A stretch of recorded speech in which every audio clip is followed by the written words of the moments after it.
The first map of ESL Challenger Atlanta Grand Finals. It's FlyQuest and Big to duke it out on Ancient.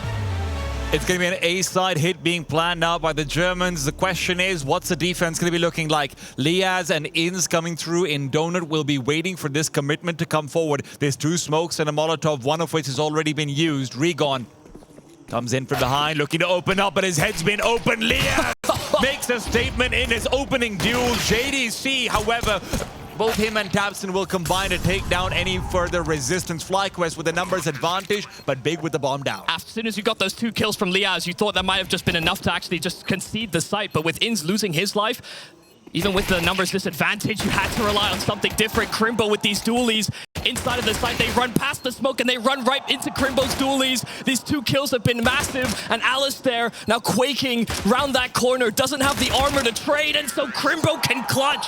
The big man that always steps up in those critical moments, it's Crimbo that delivers in the pistol. It's the guns and the dentures both out early on for the home crowd favorites. It's practically a home crowd for them at this point, but the question is, will the pistol round be enough? We have to also continue seeing, obviously, one of the big points to keep an eye out for on FlyQuest will always be Alistair. He's had a very successful tournament, but he cannot falter now in the grand finals. This is where they might need him the most, because when you compare the opposition, right, Surson on the other side might be his toughest opponent yet. Might be the most lethal we've seen Searson in many events as well. The type of plays he goes for, the confidence he's exuded this tournament.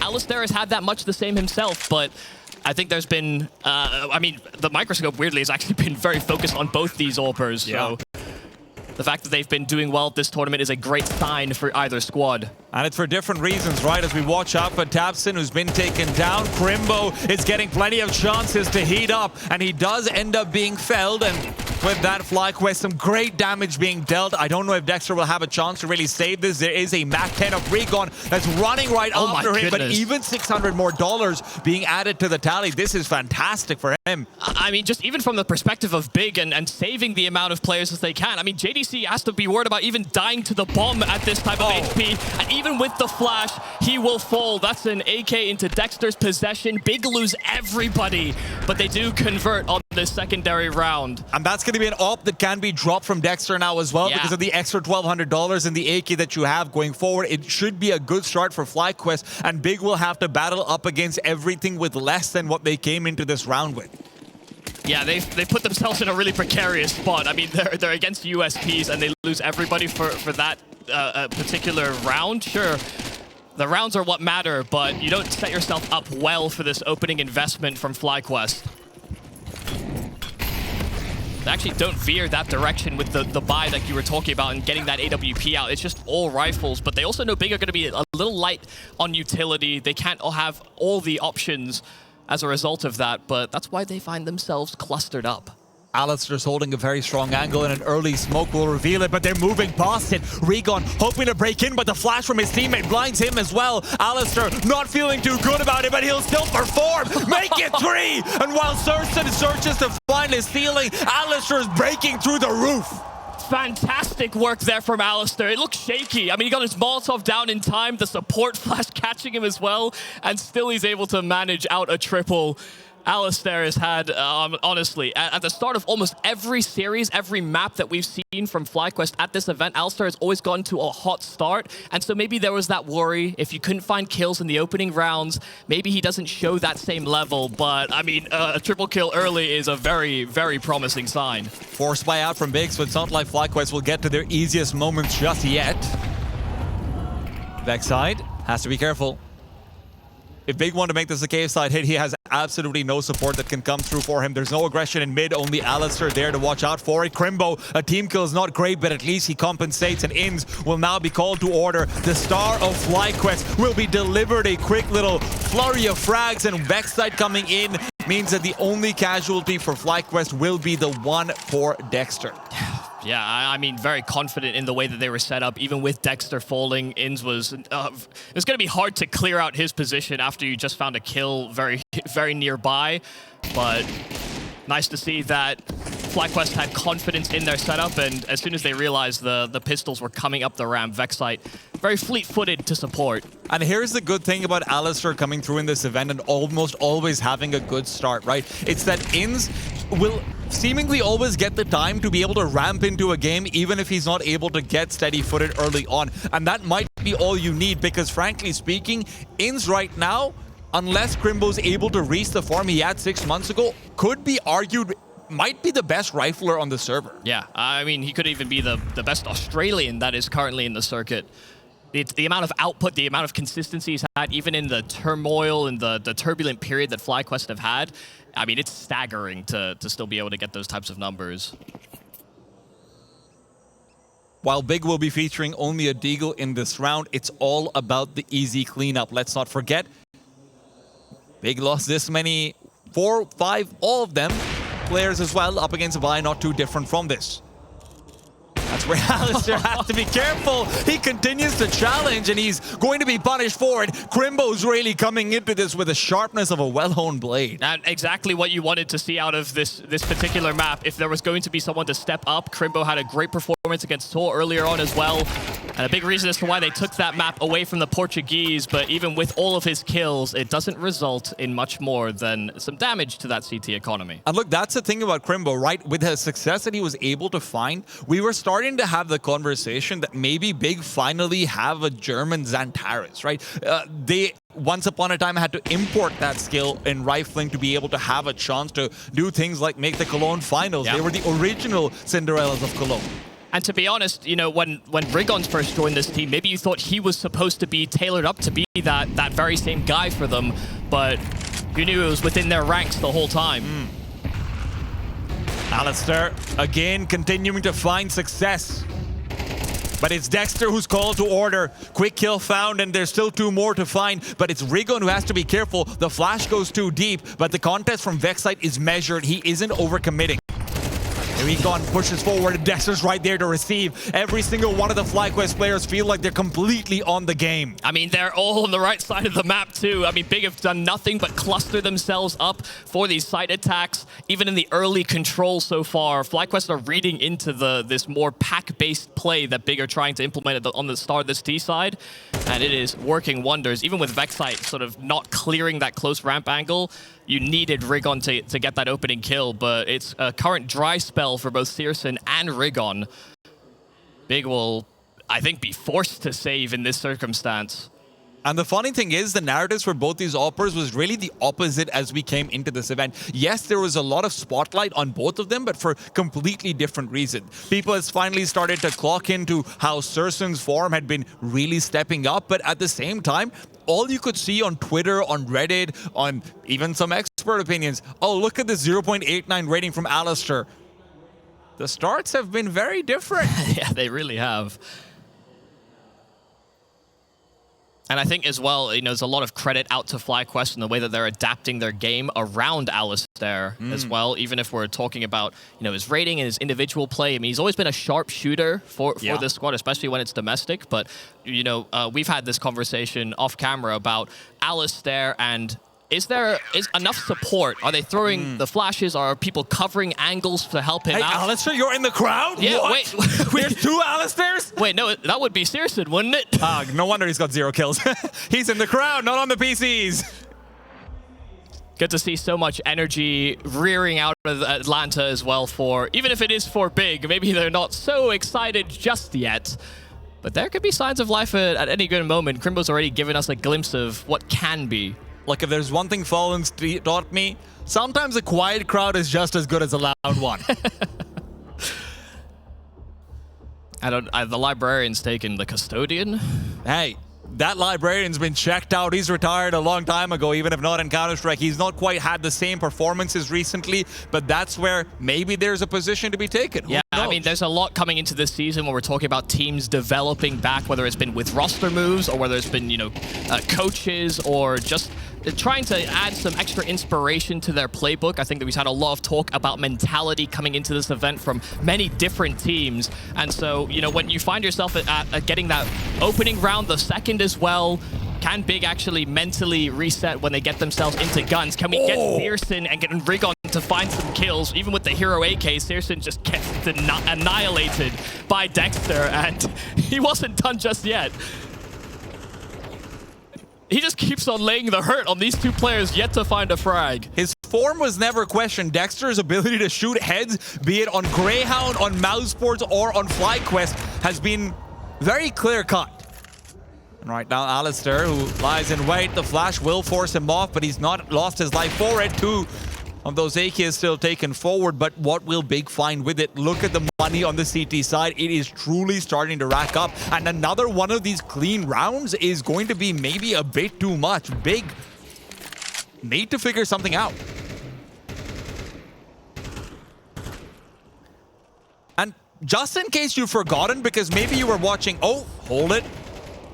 Don't forget JDC, never forget JDC. One of the top performers of the tournament so far. If there's anyone to deal damage at the end of the round, I would believe in him, but it's a difficult angle to fight. Dexter will stay alive, only taking a bullet and finding 3 kills in the round. Yeah, JDC didn't have armor as well, so he needed to hit that instant headshot, and they were always in a position where the secondary player could come out to swing and trade. There is still energy in Atlanta, but these rounds are being dispatched of so quickly. And I think part of what you were maybe going to highlight is that for the newer viewers within the North American crowd, you know, the Aussies, funnily enough, were some of the first to, I guess, co-opt a bit of appreciation from the North American audience. Move to Detroit to play Counter-Strike. That's how the dream was created. Lea's, of course, the only member of that core left within the Australian scene itself. And even that was a secondary iteration. Maybe there's a new version we gotta appreciate. Well, let's find out, because Big right now, this could be where their lead starts to feel a little bit small. Right? You have 2 players in Donut right now from FlyQuest. They start to rotate backwards. They've still not actually been mid-aggression. They've largely neglected that and prioritized the double Donut setup multiple times over. But look at how defensive they're playing right now. That's a sign of a team that wants to conserve utility and thinks that if you're going to be peeking into them, we'll hit those shots. And they have good reason to believe that, because that's exactly what they've been doing. Everywhere they seem to go, they are finding this Alistair ult, but they're being given the business end of it. Fantastic work so far. And there needs to be some kind of counteraction in from Big. The instant dink onto Dexter as he was about to transition into Cave. This is awkward timing now. And with Inz at least getting the trade immediate, things could have gone from bad to worse, but FlyQuest keep it contained. Still a chance over here with the smoke down for Big to climb onto the site. The grenade is fantastic. It keeps Inz honest, but even as an honest man, he's still very lethal. No, Crimbo finds him spraying in through the smoke, and that means that the bomb can be planted. You want to start pushing forward. It's Alistair now with the AK. Even the spam looking like it could have connected. Searson needs to break that egg and do it fast. Liaz, though, is the one who's making omelets back in Cave, and Searson all alone, nothing to do. He's found 7, but not 7 kills. It's 7 deaths. It was just a slow approach there from FlyQuest. They were slowly strangling this big site B, and even with the smokes that were down, they knew that they had that numbers advantage that they could play off of. It is a little fortunate for Crimbo that he is able to connect on that spam, but there are many other ways back into the round there for FlyQuest. I need to remind the viewers that this is Big's map Big. Yeah. Right? This isn't where you might have thought, well, FlyQuest have a pretty good ancient. They probably thought after watching Big play up against saw that, oh yeah, we can take them. Well, maybe they did think that, but they're still not the ones picking into it. FlyQuest actually brought a vertical. Well, that's exactly the thing, is that when we looked back at that Big Saw game, there was a vertigo played, and so the fact that they've angled that direction, maybe they thought they were trying to throw a curveball at Big, but this could be a big enough curveball as it is. Still not really any fast plays out from Big, and I don't even know if they've realized how little presence has been shown from FlyQuest into middle, because obviously last time they tried to contest, it was Alistair's off from Cubby to take them down. Rigon is just confused. I keep getting Cave for free. What do I do now? And he needs to figure out the answer to that, and fast. Goodness, look. You see the counter reaction from FlyQuest. Even with them losing cave control, they are getting information towards that B side. They know that ledge and middle have been occupied, and Liaz is still trying to cause some interference while this information is being relayed over, but Big are taking that space round the smoke. Now, they won't have any flashes to force Liaz off, but this is still going to be a lot of angles. A smoke down, and it's going to be a little late. Doesn't matter. Liaz maintains the spray, and as Inz is waiting, Liaz is just one away from the ace. Steal it from him, it doesn't matter because the number that matters is the 7 that FlyQuest are going to find unless Raygon pulls out the round of his life. I don't think his life is going to be featuring this one, not yet. Starts off with at least a little bit of damage, but there's nowhere to really go. You're being enclosed on from all sides. FlyQuest finds 7. And the perfect read, and it's all based off of that play in through B. They cleared out the outer side of B through the smoke, then they get that smoke down towards the red room, and Liaz is in a great position to punish Big trying to play ahead of that piece of utility. Like you said, there was no flash available, so they had to just go in with brute numbers, but as soon as that smoke starts to bounce at their feet, they know they've got to go, because they effectively have very little else to rebound into.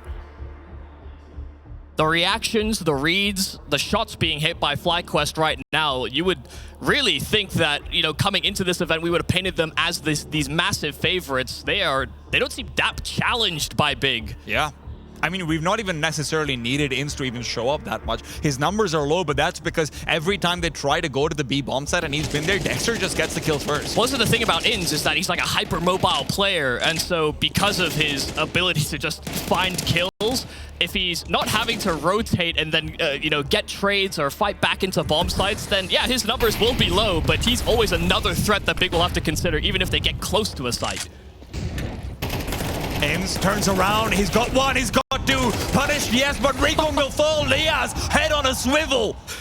And Raygon's head is on the ground. Vexite now pushes forward, finds it while blind, they cannot miss. Fortune favoring the bold. FlyQuest take that mid-control where it was seated before. Big get caught off, and still these shots are being hit, but it is Crimbo that is left, but it's his head offered up just around the corner. Went for a plant position that was audacious, and Dexter denies. It is an 8th round straight by FlyQuest. And is that a little bit of cheering I hear from you, Atlanta? Feeling good about FlyQuest right now? That's what I like to see. Maybe there were more Big jerseys in the crowd. But there's more FlyQuest voices right now. They also need to win them over, don't they?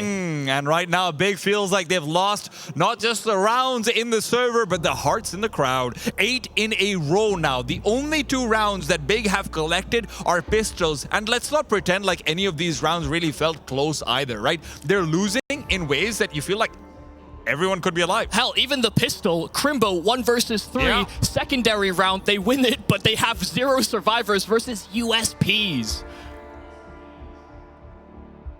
There's very little to highlight in terms of ways back in for Big right now, because when you look at these players that are expected to crack into sites, you're looking at Searson and how aggressive he can be. You're looking at Raygon and the type of playstyle that put him on the map in the first place. That was supposed to be the spark that changed this slow, I guess, too procedural, too predictable style of Big. And yet every read, every choice, FlyQuest are there and they aren't missing. I mean, right now, it's not just the players that look better. I'm glad that you brought up the read. It's so strange to say, but Dexter feels like he's the better fragging IGL in both the fragging and the IGLing department right now on the server. Yeah, crazy to think about. A man rejected from Europe has found new waters back at home, and my God, those waters look nice to swim in.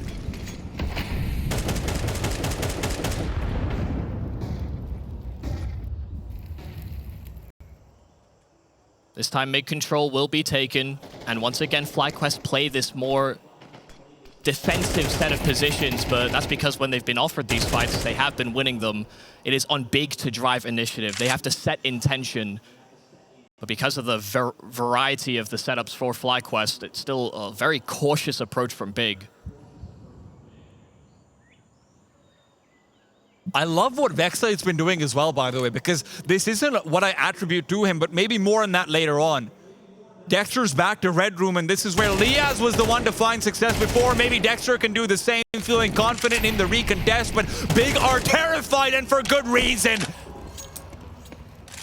They just cannot win a fight. They just run. All right, Dexter's coming. Better run away. Maybe it's Liaz. Now they know, and now he's down, but that doesn't mean they've got full control over this B bomb site, which is their final destination. Surson, having showcased that he's moving back, might not be expected here, but he's certainly going to be checked for Inns. Not going to watch out. In fact, no, Inns is gone, and Lias could pick up the pace, but the problem is the B side itself, where Crimbo's found Vex side. Still one to deal with. It's Alistair, and as hot of a hand as he's had, it's not going to be an easy opportunity to strike. Wrigglin's chased past as well, so while this fight goes on, he should be able to get one more. Target selection is fantastic. Lias has found Wrigglin! The bomb is down, and now it's a one-on-one. Surson might have broken his egg, but he's not got time to do the rest. He can't get to the bomb, and Alistair only needs to stay alive. The clock is running out. They cannot win! No matter what they do, no matter how big the advantage, this a 2-on-4. They were trapped. They knew exactly where at least one of these remaining FlyQuest members was. Lias was pinned, and Alistair is able to sneak the site, and he reads that they don't want to peek him individually. They want to see if they can flank him from an unexpected position, but Alistair reading and hitting everything. We didn't catch Lias's shots on camera, but it's almost exactly the same thing. It's fantastic shot selection and prioritization into a round win that probably shouldn't have been theirs. Big just can't catch a break, and right now all they're catching is hands, and Vexsight's the one delivering them. Maybe more to come as he wants to push forward. Another kill found. JDC on the ground, and Surson and Crimbo are now left spinning their heads in a turn. It's all going pear-shaped. And there is only one man that stands left. Crimbo a 1-on-5, but this game so far has been FlyQuest through and through. It's 10-2 for the Aussies at the half.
Big have found themselves face to face with an unlikely Grim Reaper, one that wears flip-flops and shorts, but that doesn't make it any less lethal. FlyQuest up 10-2 at the turn of the half. Now look to close on Big's map pick. Crimbo and his dualies might be the only chance, because that's what it's felt like so far. That's the only round that they can really attribute so far is Crimbo with those dualies, and Alistair playing close to that gap inside of Donut, but Searson there to rectify any lost ground. Crimbo does get his, but it's Searson that comes in with these 2 critical kills that stops this A-side assault.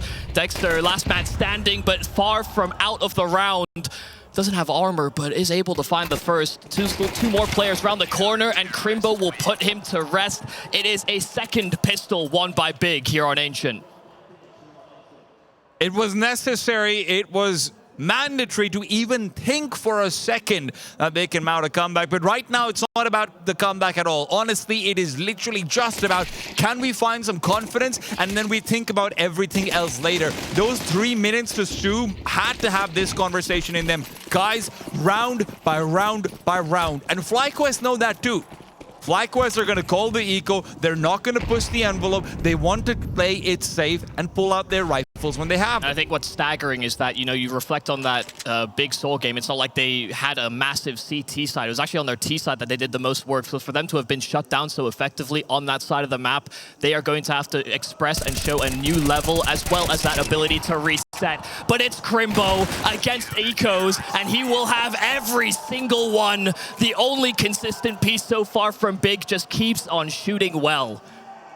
He feels like he's a one-man army right now, and he really hopes that that doesn't stay the case. Now, the good thing is Searson has also started to come alive a little bit more, and he is going to be absolutely vital as we look towards his CT side. If you want to have maintained success, you cannot do it without your upper hair. I mean, we saw that from Alistair in the first half, right? So there's a lot to live up to.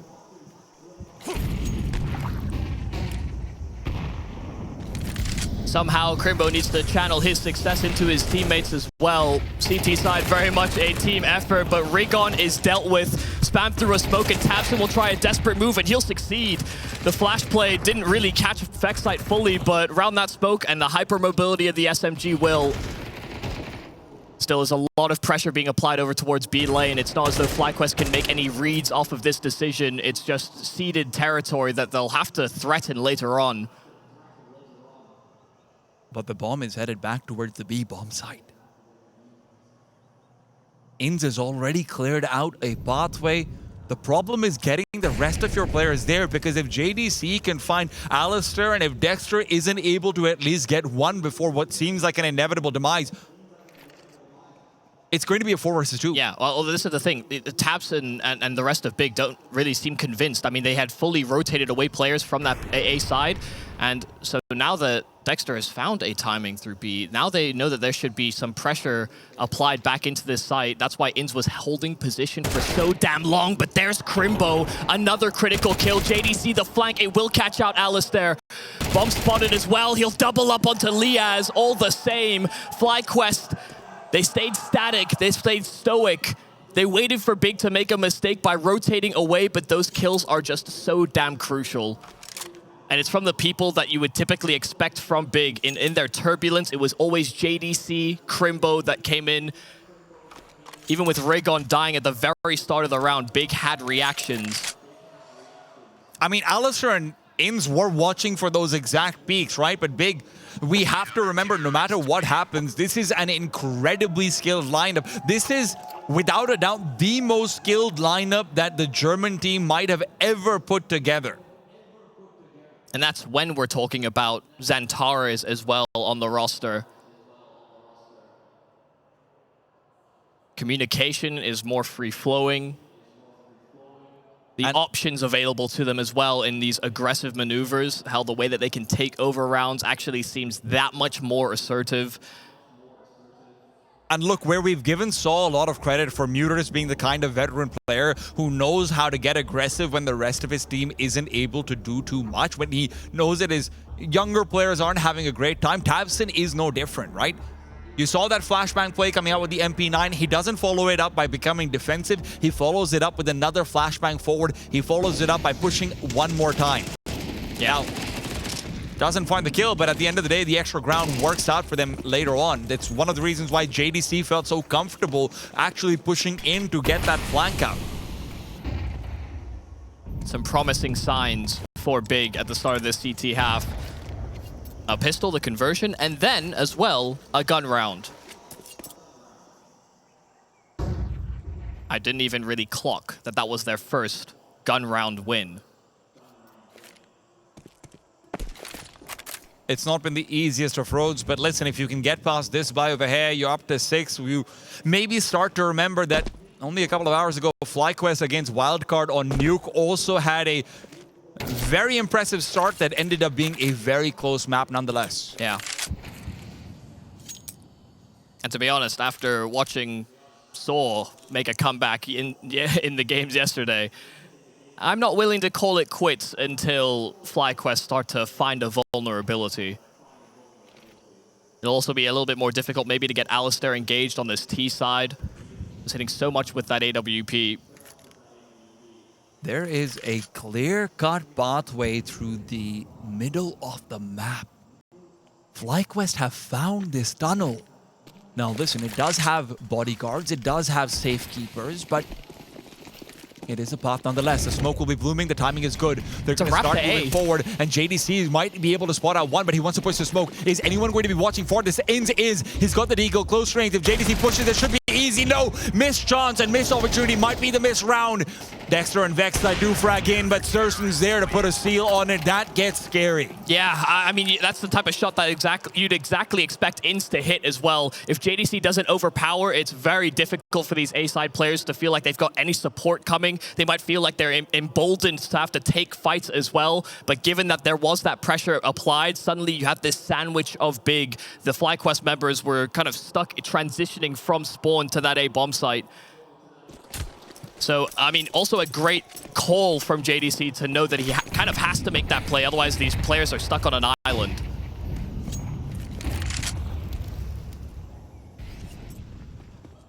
You see much deeper control here from the Big clan. JDC a lot of damage. The nade doesn't quite finish off the job. Dexter able to escape the clutches of that HE.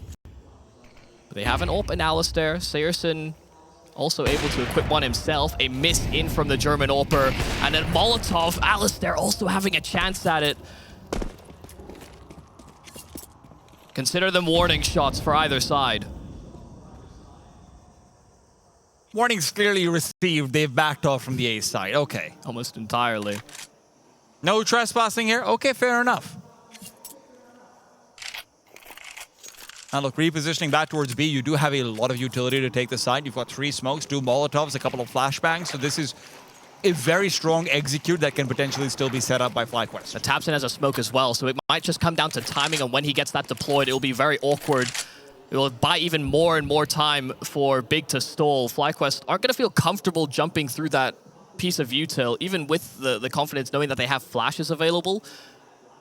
That's going to allow Big to actually cheat an extra rotate over. They're going to have to go through the smoke over here, but maybe Dexter wants to take that first play because he's going in from cave, and that's where it is just a straight duel. Molotov start to come forward. The execute is here, and as Sursen moves past it, flashbang number 1 will not last long enough. Recon on the sidelines them up, and Alistair's hope dwindles. He turns back. It's time to save. And FlyQuest, they'll get a parting gift, sure, but at the end of the day, Big have found 7. FlyQuest will not have money. This is getting scary. Yeah, I mean, having that extra reinforcements on the B bomb site definitely coming to the aid of these B defenders. Tabson, good timing on the smoke, but then also you just have to watch Searson and what he's up to round that short side smoke. Even with him eating the flash, he doesn't get scared away from that duel. He knows that smoke on ramp is still present, and as soon as they blow that smoke with the HE, Searson just is able to pick one off. And they weren't clearing for Rigon in particular.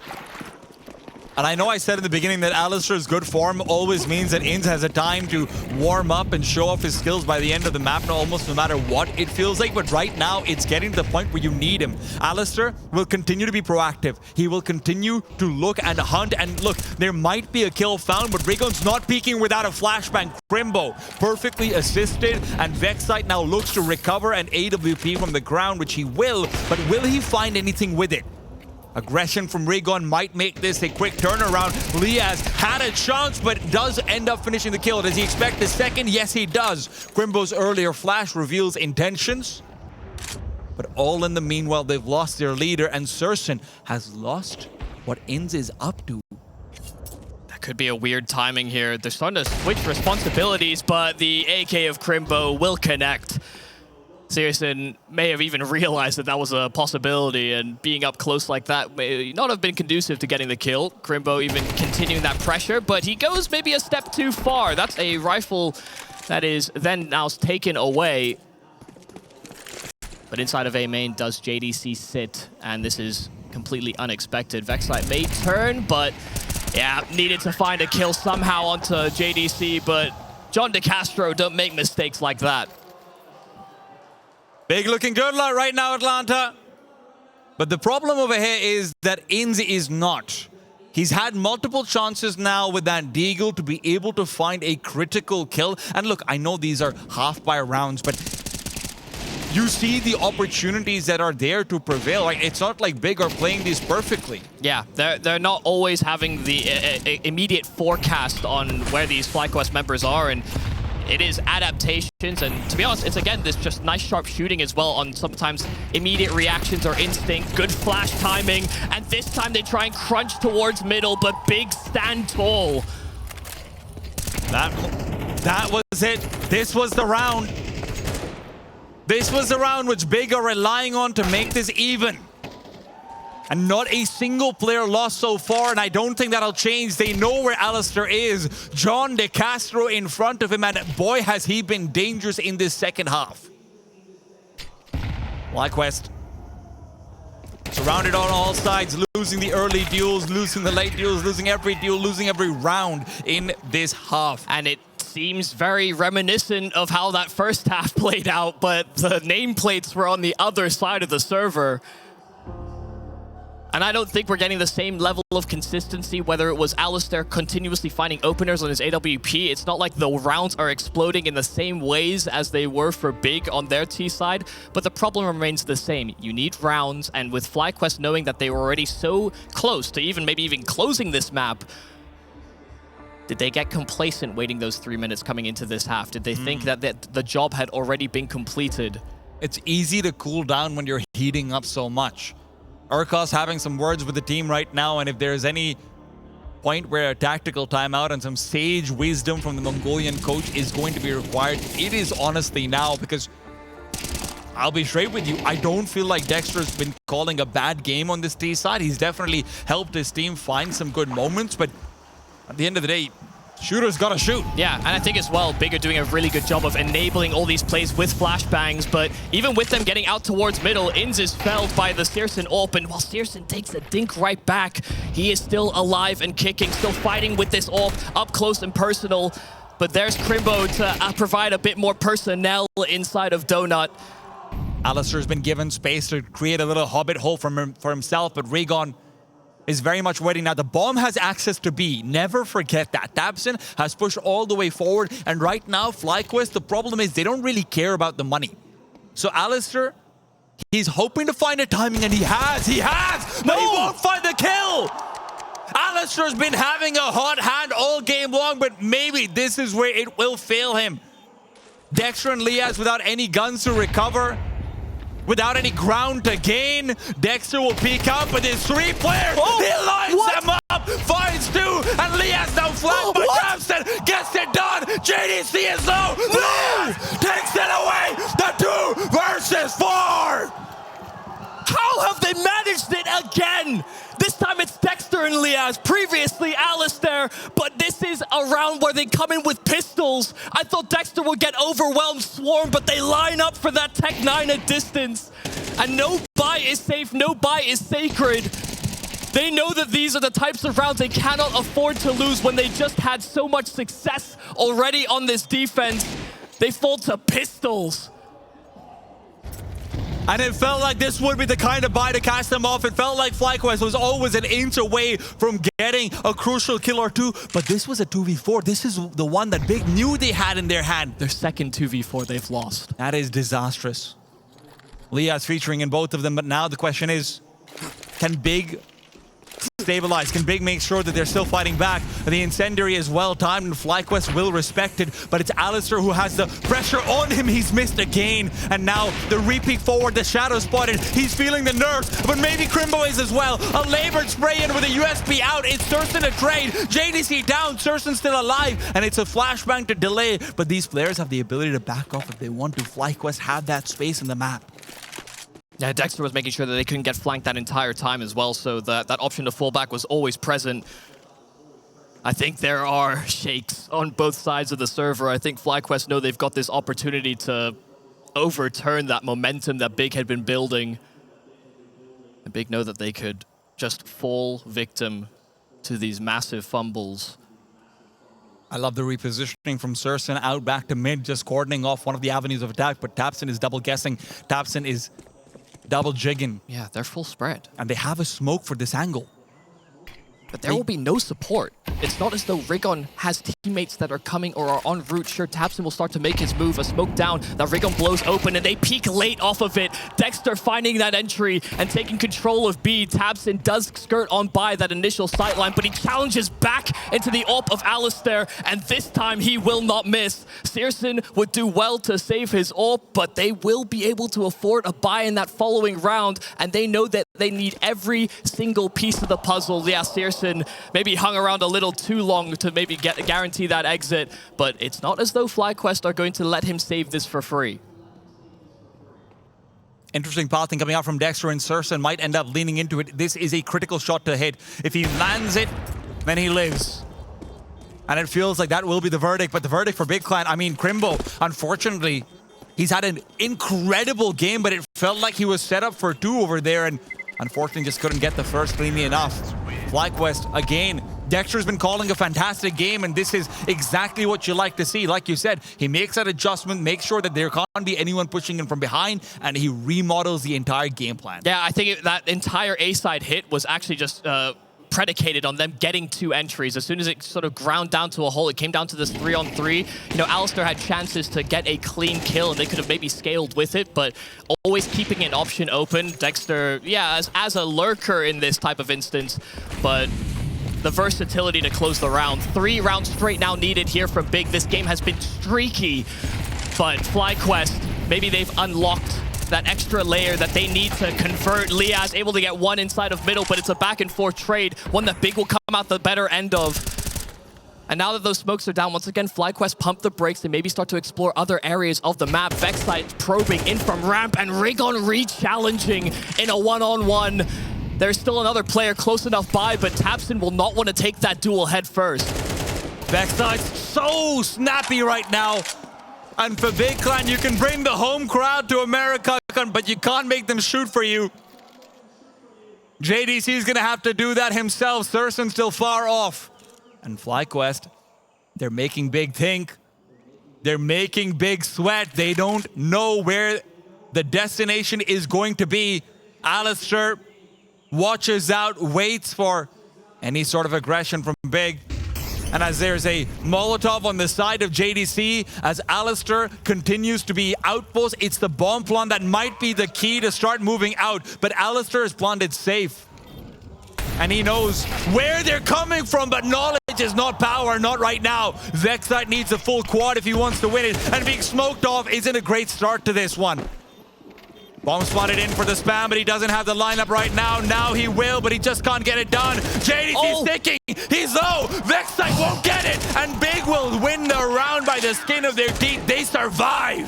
JDC got hit in the head through that spam as well. One more bullet out from Vexite, and he may have got himself into a position where he can win. But they had util available. Big, fantastic shooting coming back into that bomb site, but they start off this round so well. It is just proving to be that Dexter is, I think, really weighing on the back of their minds. Even Vexite getting access to Cave. Tapson had his back turned, ready to fight forward, but it's not like Big are having clear visions of how FlyQuest will approach. It's certainly looking a little bit personal for Dexter, I have to say. Alistair wants to challenge Rigon, but he's been flashed off before. Vexite's lost, but that's where Alistair can at the very least trade. Still, Big aren't too unhappy about this, but they don't have control in mid and they don't have control in Cave. Yeah, them being split 2-2 like this, FlyQuest will know that there is a very welcome chance that they may have reinforced this B site. Big have been very fast about their rotations. But again, a little bit of aggression, slowing things down, and making Big guess. And if they're not guessing, they're going to try and go for aggressive plays, but that is still being considered by FlyQuest all the same.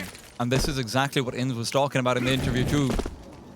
FlyQuest feel comfortable against these teams that like to think because they can make them think too much. Alistair, he's going to be given a chance and he's hit the shot. He's on a heater for Towson! Right back at you, buddy! They're a little shook. I mean, just knowing that Alistair is so low health and that smoke is so fresh over towards B. You also don't have any more utility to cordon off these players. You need to take the duels with flashes. But there's no urgency from Big. It's still these two site defenders. It's JDC taken down, and that's why you needed urgency. FlyQuest might be low, but now Thurston has to complete a 2 versus 4. Plenty being taken by the Aussie side, and you're seeing them re-peek in. An off-shot miss, and one is too many. Crimbo's been the man of the hour, but his time might be up. They're so damn low. One bullet onto Dexter or Alistair, and this round could be done. It has to be Inz that serves as the man set up to succeed and trade out this player, but he's Molotov out of position. He has to go so far back inside of the site, but Crimbo just simply does not have the position nor the util to make this uncomfortable here for FlyQuest. Inz will swing, and so these two low health members will have to get it done, but there is simply not enough time anymore. Crimbo will get every single kill, but FlyQuest will close on Ancient. Big picked into this one, but it won't matter. FlyQuest come out. They have their hiccups, they have their shakeups, but it looked like they were the better team through and through. Never a question about it. Who would have thought the Australians were going to have that incredible run at the start of this? True, and regardless of that, regardless of not having their best player online on the server, FlyQuest still made it happen big.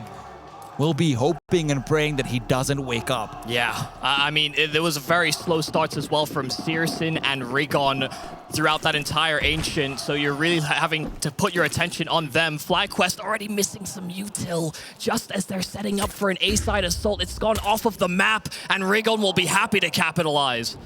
He's going to break first blood for himself very early on, not like Ancient at all, but FlyQuest as well.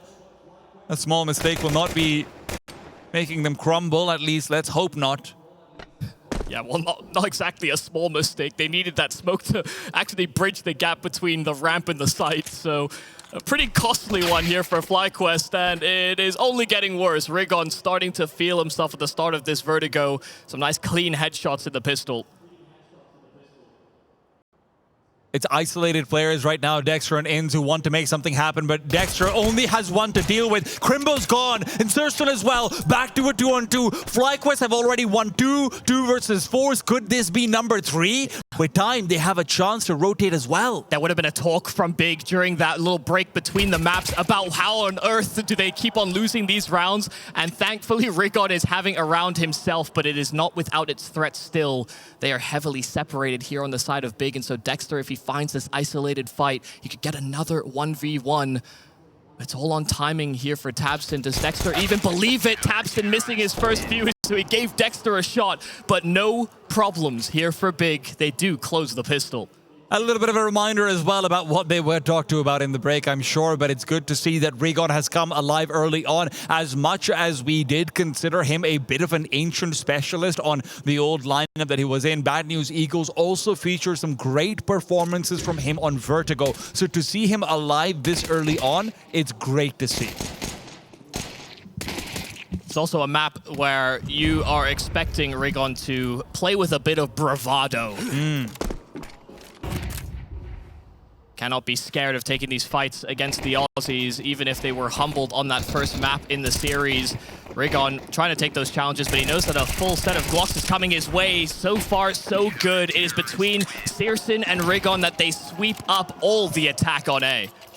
And as we look to highlight Rigon, we would be amiss to mention that Inz is always a critical piece in the vertigo for FlyQuest, right? Absolutely. This is a team that likes to freeze a lot. We saw that on Ancient as well. But on vertigo, you need strong rifling performances because it's so much easier for the CT side to peek into you at opportunities like this. So you can't have Inns missing shots the way he was on Ancient.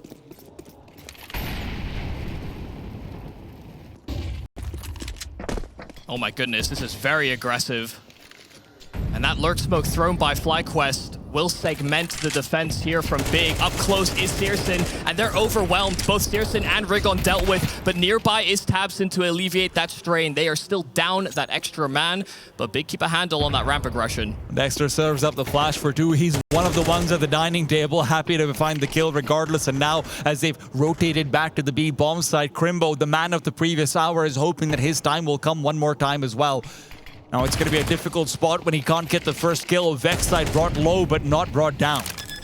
Yeah, a tragic story for Crimbo coming out of that first map. 32 kills and a loss. May have been looking down the line, wondering where the rest of his heavy hitters were. You know, you look at JDC, Rigon, Searson, hell, even tabseN himself individually, struggling to find some consistency. But against this buy, they know that the B bomb site is too far gone, so Big opting to save. And they may not have even had confirmation fully about how low Vexite was. Mike could have incentivized them. It's not like they didn't have smokes available or a kit as well. And look, one of the really nice big advantages that FlyQuest do have as we go into Vertigo, Michael, is that FlyQuest, A, came through the group stage winning both their best of ones. They haven't shown that much material. But B, also, FlyQuest is the kind of team that doesn't really play that many events outside of the big LANs and the big international tournaments that they're in, right? So you don't have any footage on this vertical. So they are in a unique position where they're going to ideally come in with a lot of these small micro plays like what we just saw on ramp with these 2-man peaks, with these small little self flashes, things like that should be a dime a dozen. I mean, to be fair as well, it's not like Vertigo is being played so consistently across the board at those international events as well. So even if they are sporadic maps, it's no guarantee that those demos that you watch will be the same FlyQuest you see in the server. Quick incendiary from Crimbo. He knows he needs to contest and can't just fade away the way he did in the previous round, but he's lost teammates in the meanwhile, and he'll lose position soon too as well. The incendiary quickly extinguished, but he still has to find a path of retreat. The spam makes that position untenable.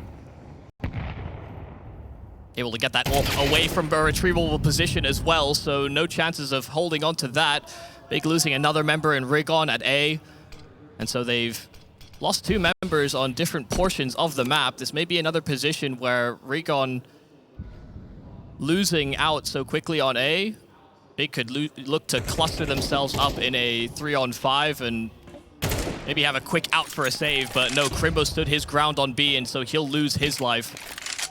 But there's no immediate decision here, and right now, the 2 remaining players for Big are postured on this A bomb site. That's a duel you have to win, though, if you wanted a way back into the round. JDC flubbing his lines, leaving tabseN alone. And now as well, it's been relayed that B has been silent for far too long for this bomb not to make its way over. And while we have the time, as tabseN looks to try and save, FlyQuest look to try and hunt, would be a good time to also remember that for FlyQuest, right now they have a chance to do what no Australian team has done since 2017. Win an international trophy. Yeah, to think it was that long ago. 5 players kept alive as they look towards that aspiration. FlyQuest will equalize and hopefully extend. And I think, even if we saw more jerseys, I think FlyQuest have gained the respect of our audience in Atlanta. Hard not to convert hearts and minds playing like that, playing with their heart on their own sleeves right there. But some say that distance makes the heart grow fonder, and so now that FlyQuest are at your doorstep, maybe that love is re-sparked.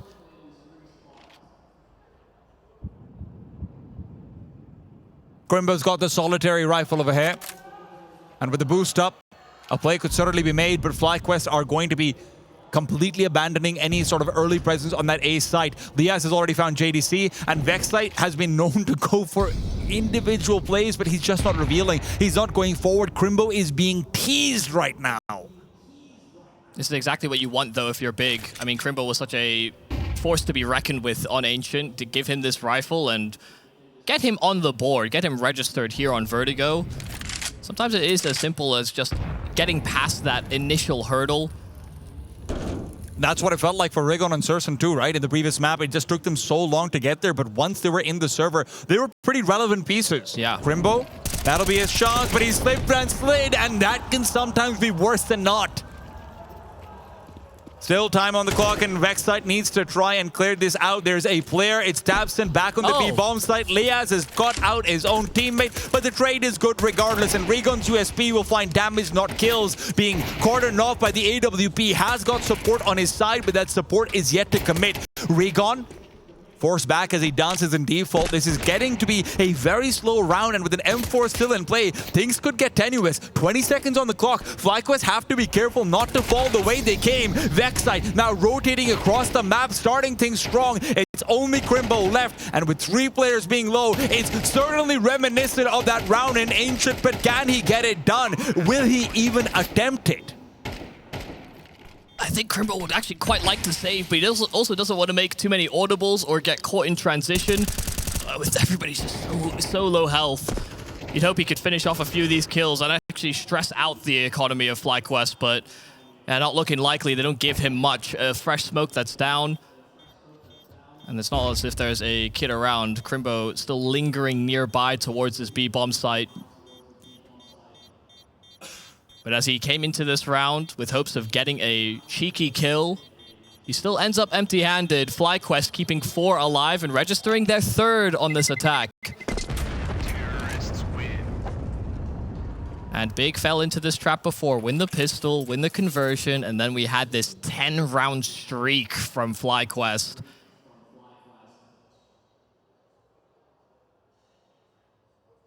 None of those early dentures being brought out this time from Crimbo. He knows that he really needs to start performing soon. FlyQuest in the meanwhile, I have to say, a little bit shaky in that round regardless, but as long as you get it done, that's what matters in the grand finals. Yeah, I think even if they wanted to do things, I think they were being called off. You know, Dexter wanted to make sure that the whole pack was there to make sure they guarantee trades on pistols, given all that extra damage. But now that rifles are out here for Big, things can get interesting. Searson has an AWP available, and you see Tabson poking and probing towards short. Flash through the smoke. They actually move to try and take some ramp control. But Rigon is able to dispel that rather swiftly. Vexite knows that Tabson should be nearby, but instead he's taken the first duel. Tabson still yet to reveal. And with the smoke already there, Vexite has a path of retreat himself, but he doesn't want to retreat. He wants to push through the smoke. He's going to keep on going forward and put himself in a position where Tabson can now no longer ever come to collect info. It's a difficult angle to clear, one that has to be done with intention if you're Tabson. Vexite trying to maximize his effective health by limiting the angles he's exposed to. Good Molotov will force Tabson back. And that will increase the longevity that Vexite can provide. Full execute being lined up towards this A-bomb site, but Searson is on the line with the AWP. Time's running down low. Alistair's going to have a straight head-to-head. It's one that he won a couple of times over in Ancient, but now maybe the AK might be better suited for this position. Surson missed his shot. Tabson accelerates forward, but now he knows he's caught between angles. Needs to trust Surson. Will do so finally, but can't find Vexite. The time, though, running low. Alistair's going to be the man to make a move. Goes in, gets the frag, but time, again, is always the enemy. Both players with barely a limb to stand on. Crimbo and Tabson, as the bomb is planted, will take it down with utility. Big.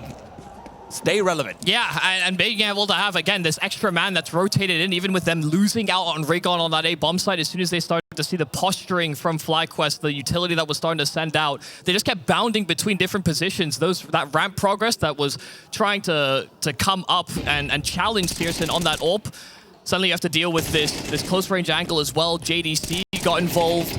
And every time someone took attention, another peaked. And FlyQuest weren't really sure where to look next.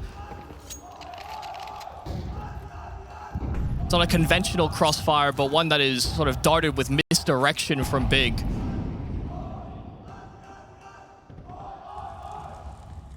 And a lot of the rounds that FlyQuest have found so far have been off the back of very successful lurks from Liaz finding the first kill. Big have largely started a position to mitigate that. It's off angles where it's one-on-ones, but maybe there's off angles on both sides. Dexter, Liaz, unsure about who's supposed to be the one seeking elevation. Sirson lies in wait. A corner that he's hugging and a gunshot to warn him. But Crimbo also has to be concerned. There's boosts across the map, and Alistair's the one who's break blood. Sirson could get caught. I mean, they mantle this box inside of middle as well. The U-tilt down. He's expecting Dexter to round this corner, but it's about who actually takes that fight first. But it's from that high ground. The instant flick there from Sirson. Dexter's still controlling this middle portion of the map, but they can still rotate through spawn. It may not matter. JDC gunned down and taps it as well, caught and rotating to defend this site. It's a 1-on-4 here for Rigon, but round the smoke, he'll get his one. He just simply cannot retreat. FlyQuest, a staggered execute on B, but they do so with great success. Absolutely fantastic. Again, the patience from FlyQuest just being showcased right there, and they come through with players who they think will just win their duels. This is exactly what we had on the CT side of Ancient. That's what you're getting to witness right here on Vertigo as well. Big have to make a move, and sometimes, in the case of Crimbo, he thought his move was just a reposition. He didn't even know Alistair could be on that other side. Yeah, boosts are being disregarded. They are getting away with quite a lot. Big implementing one on their CT side as well that almost caught Vex side, didn't finish the job. But FlyQuest showing that they have a couple of those boosts themselves. I mean, funnily enough, in that round, both teams went for 2 sets of boosts. Dabson was also boosted up at the time on the A site. Yeah. So yeah. It's like a bit of a mirror, but right now, FlyQuest are the ones looking much better in it. It's like one of those smart mirrors, got a filter on. Some nice shooting against these USPs where in a prior round there was a little bit of strain. Hey, what's in the past is in the past, and right now Big must look to the future. Atlanta look to support FlyQuest. We've got those Aussie chants out, and Atlanta's feeling good about FlyQuest right now. There is just so much support. I think the crowd are just enjoying the Counter-Strike. That first map as well was just, it was something to witness. Yeah.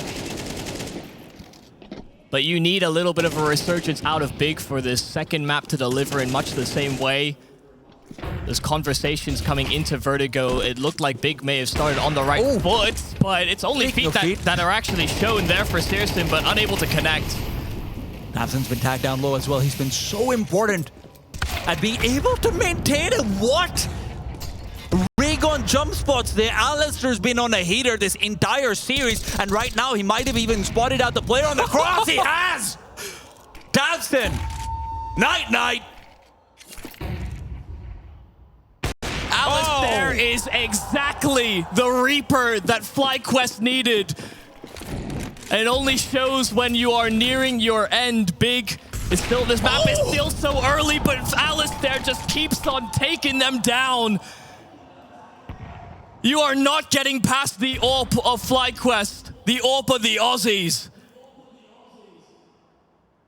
There may have been doubts about the Mustache Maestro coming into this tournament, but they have been assuaged. Big right now, the only doubts are about themselves on the server. Crimbo, 1-4, and sure, he's going to find consolation, but frankly, he needs to find form.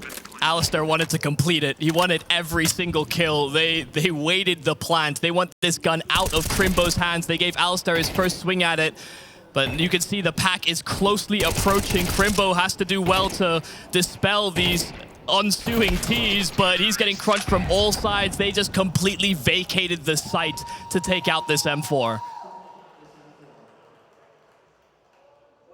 And Alistair just showing exactly what he can get done, lightning quick on the jump spot, as Rigon just wanted to gather some information for the rest of the squad, but he never missed out on small bits of info. I mean, wow, I don't even see what he is shooting at. And just a cheeky wink back to Urcast. How can you not love the man? FlyQuest warned about this. FlyQuest said Big have vulnerabilities, and we're seeing them exploited. Be it Liaz on the lurks, be it very well-placed A-site ramp aggression, or, frankly, be it Crimbo on B. They have exploited every single part of the map and seemingly in different ways every time. And it may feel as though for the big side, you know, some of the problems that we were reflecting on from Ancient, are they having the same conversations during these timeouts? Will it not get repetitive? How quickly have we forgot? SMGs are out for the defensive side. FlyQuest have been making a meal of many of these rounds. But they are finding their finishes. They've built up cash as well. They have a healthy buffer. Even if Big start to answer back, things could still be ascertained in following moments. It's a nice set of trades out from Big towards ramp, even with the limited weaponry coming out even keel, and chances as well to recover those weapons later on, given that FlyQuest have not continued to assault the A-bomb side. And look, it does feel like Big need to start being able to disrupt the flow of FlyQuest. This would be the round to do it in, but it's so hard to fight back. Raygon does do just that. And with Crimbo behind the generator, he will be expected. Don't make any mistakes about it, but maybe there's still a push to be found. Remember, Alistair has to cover off while the bomb is being planted. A Molotov is ready. If he can deploy it behind the generator, that does at least help. But it feels like Big might be favored in this situation. It should be a 2 versus 1 the second the bomb is tapped, and they're thinking about pushing. They do so. They switch one and the other, but it will not matter. Both the FlyQuest players will get the kill. Michael, they might make a meal of it, but they get it down anyway. This is the thing. I mean, every time you think you might be able to catch them off guard, 2 players that remain here for FlyQuest, they tap, they wait, especially with the smoke starting to fade towards the side of Generator. For them to have gone at that timing, they are calling the bluff of Big that they are not going to be playing it safe and passive. They know they have SMGs. And that the way into the round was for them to take that planter out, but great shooting once again from FlyQuest, and this time it's Dexter that rips the head clean off JDC. Crimbo's not waiting around. In the meanwhile, Alistair and Surson will trade out shots, but Crimbo's not waiting. He immediately gets information in the middle. The problem is that that information is flawed.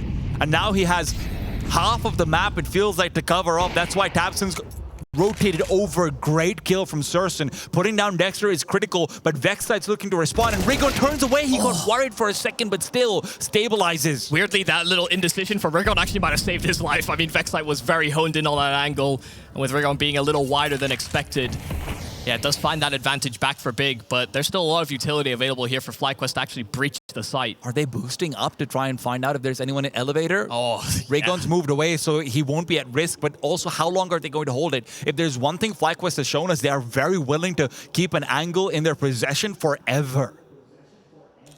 And this is the thing, when do they start throwing utility? When can they actually exploit that rotation? You see Alistair throw a smoke over towards A, and they are hoping that a B-side player comes to reinforce. But so far, no give. Surson's HP isn't fantastic either. If Inns manages to get him with that grenade of his, it is certain death. Inns, however, now starts lining up Molotovs, and Rigon could have the perfect timing to peek. He was last seen in lane, but now head spotted, head removed, and another head up for grabs. Rigon will pick it up. He has been the one stable component for Big Clan in this map so far, and he might be able to deliver another round to their shoulders. Is this the conversation we're going to have with Big? One player showing up where others are absent. It is Rigon that finds 4 in this round. Some nice clean shooting, some nice headshots. But then as soon as that smoke was met with very little personnel behind it, Rigon pushed for that information and just totally disrupted the flow of FlyQuest. And look, you have a chance to fight for 5 over here. You will have the full gun round. You have every bell and whistle that you want, right? So Big Clan are not out of it yet, even if those early signs did feel like they were very southern flavored.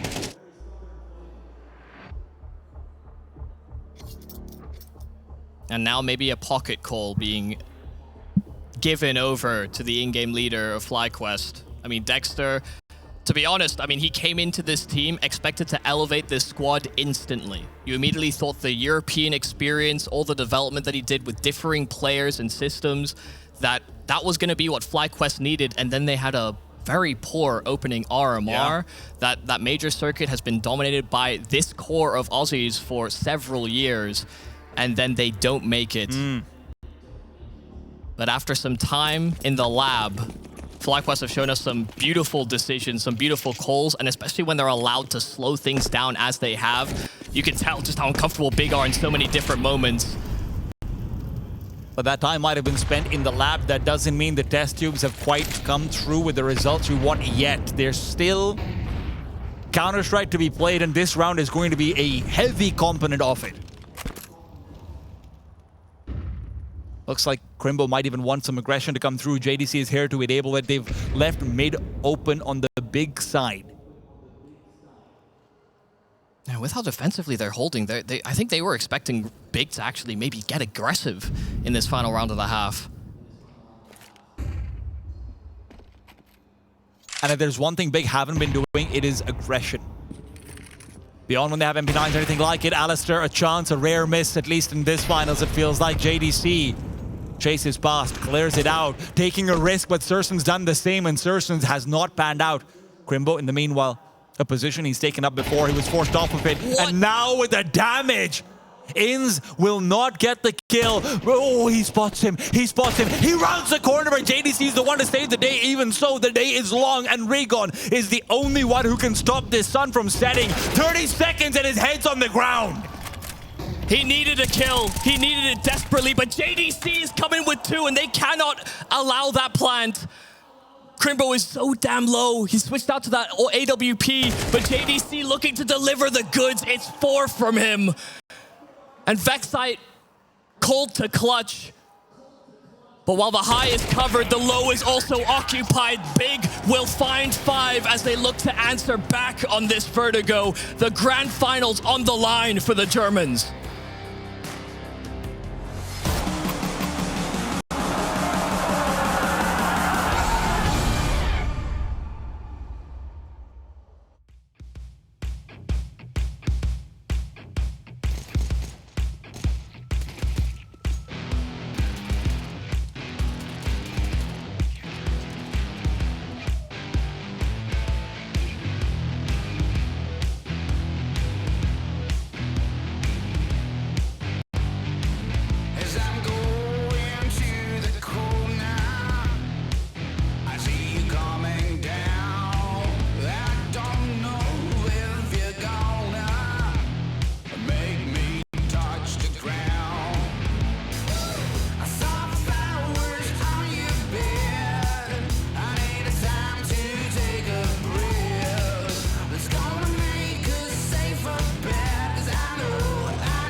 quiet Crimbo and a roaring Rigon have let Big Clan get bare minimum in half number 1. It's their T side where they must prevail. If those are the two monsters rising out of Big, there was another rumbling. JDC as well coming in with a very important round, and he starts off this pistol with an immediate kill. tabseN combining, but there's Liaz at least to keep things somewhat tempered. There is no immediate pounce from Big off of those kills. Liaz was a contributor to a lot of those early opening frags on the T side before going quiet in the latter part of the first half. FlyQuest are hoping that he can continue to provide a few crucial rounds over here. They have, of course, been a lot more reliant on the Mustache Maestro. Alistair looking good, but the flash means Liaz isn't looking anywhere. JDC continues to find success. A second entry onto the bomb site means that this round is basically gone unless Alistair has something cooking. Could be Vexite here on this flank, but timing is poor. He starts clearing his close angles just as he gets peeked from the stairs, so now onus may actually fall on Alistair to perform. Vexite is taking so much attention, 2 players at his disposal, but there are 2 more that are looking directly at Alistair, and JDC with that deep position may have just secured this round entirely there for Big Clan, and it is all courtesy of those fantastic entries and then the coupling flashes on B as well. I mean, look at the kind of impact that JDC has. It's 3 kills in this round, but even the previous one, he finds 4. He started off incredibly slowly, only 3 kills until the 11th round, rather even the 12th round in that case. So it's good that he's able to come alive where he is, and this is always one of the big contributing forces of Big Clan. It's that JDC is very often a player who knows how to take it up a notch. We saw it on Ancient, we're seeing it here on Vertigo.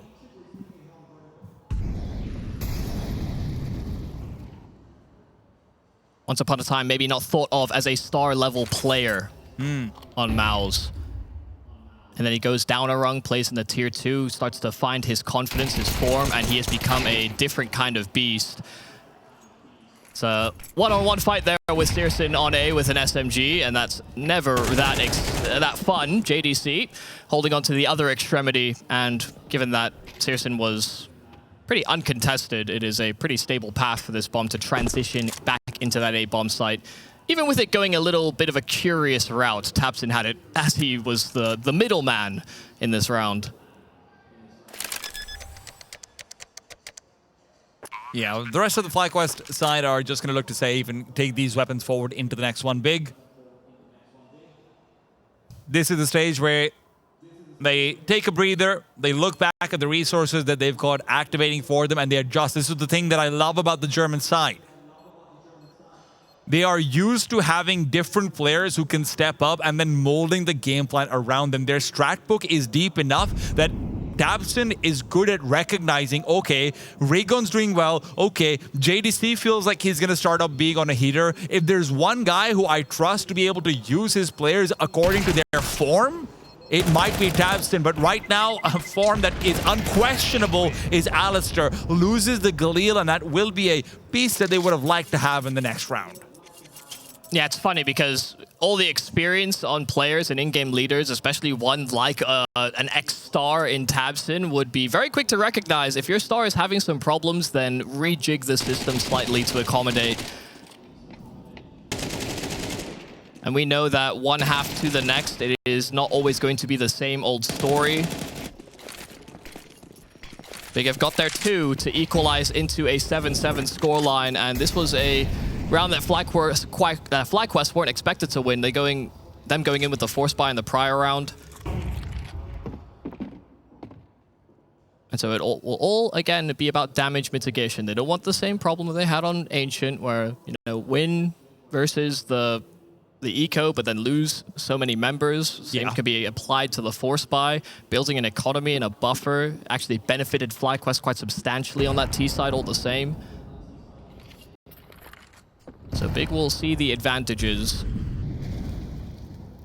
While they still come in with a cautious step, they know that weapons were saved over.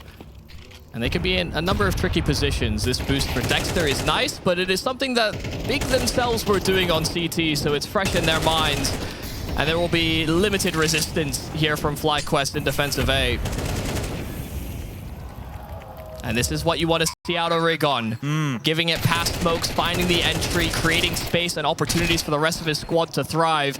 And as he goes to low health, there will be a bailout from behind. Big don't lose a single man to a pretty well-reinforced A-bomb site. And the good thing about this is also you have to keep in mind, Rigon was very quiet on the Vertigo versus Saul, right? He was bottom of the scoreboard, really not having a good time between him and JDC. It felt like impact was incredibly limited for the two of them, and it's the exact opposite scenario right now as we head to the grand final. The depth of this team is one of the reasons why it is so difficult to take them out at any given point. It's one of the reasons why Big have been called the gatekeepers of Tier 1 for so long, but maybe they're the ones ready to step through the gate and leave it behind. Vexite, though, doesn't want to let that happen. Dexter nearby, Nate sent forward 4 versus 4. He's feeling a little bit lonely on the A side, so he's asked for a bit more company to come over in the form of Alistair, who's got the op trained.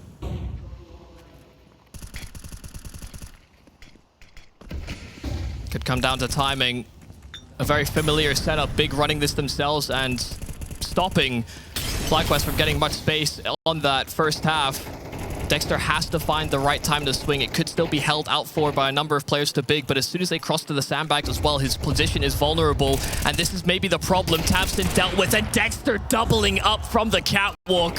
A hard angle to clear, but it's none of the other site defenders that actually have a sightline to support. So Dexter gets his 2, and Big are chewed down to 2 themselves. Surson and Crimbo, the quiet members of the team, now need to step up and find their voice and their aim. Surson contests, but Alistair on the other side, HP or not, will not let it go. Crimbo all alone, 35 seconds on the clock, needs to plant the bomb, and frankly, FlyQuest can just back off and not even take the contest if they don't want to. Inns will do so and find the kill. And this is where, I mean, I want to give credit out to Alan and what he was talking about on the desk. Dexter is positioning like he's the best player on the server, and then he shoots like it too. Yeah, I mean, that was a position that they were near guarantee a trade, but as soon as Dexter realized that they had crossed, he also fell back a bit so that he had less angles to consider. And there are 3 big bodies on that catwalk. Dexter and Alistair shutting down that approach. Alistair once again opening. Haven't seen it as much here on Vertigo, but on Ancient, especially on CT, he was such a nuisance. Another point that Alan noted was just how versatile and hard to pin down he was. Big couldn't really forecast how Alistair was going to get his kills. Feels like FlyQuest can't even forecast how Alistair's going to get his kills. He's been given the leash to do what he wants and a supporter on his side, which is the big difference. It's extra resources, and he's making good use of them. But Vexite, a terror on the A ramp on the T side. Can he do the same here now that it's his time to defend? Deterred by a smoke, and a Molotov will be preventing aggression, but Dexter's the one to present it instead. Rigon trying to hold off, and he's just taking more damage on the spam. They're switching and they're swapping, but Rigon will be dropping Vexite down. Finally, but still not an advantage. Dexter will replace Vexite. That position now held. Rigon low, but Dexter still not fully challenging. He might be caught off. Rigon coming in. He'll get the backstab. Fantastic stuff, but Inns will trade, and tabseN still has not been relevant to the game. It's 5 and 10. He needs 3 more. Otherwise, Big will find themselves without money. He's found the first.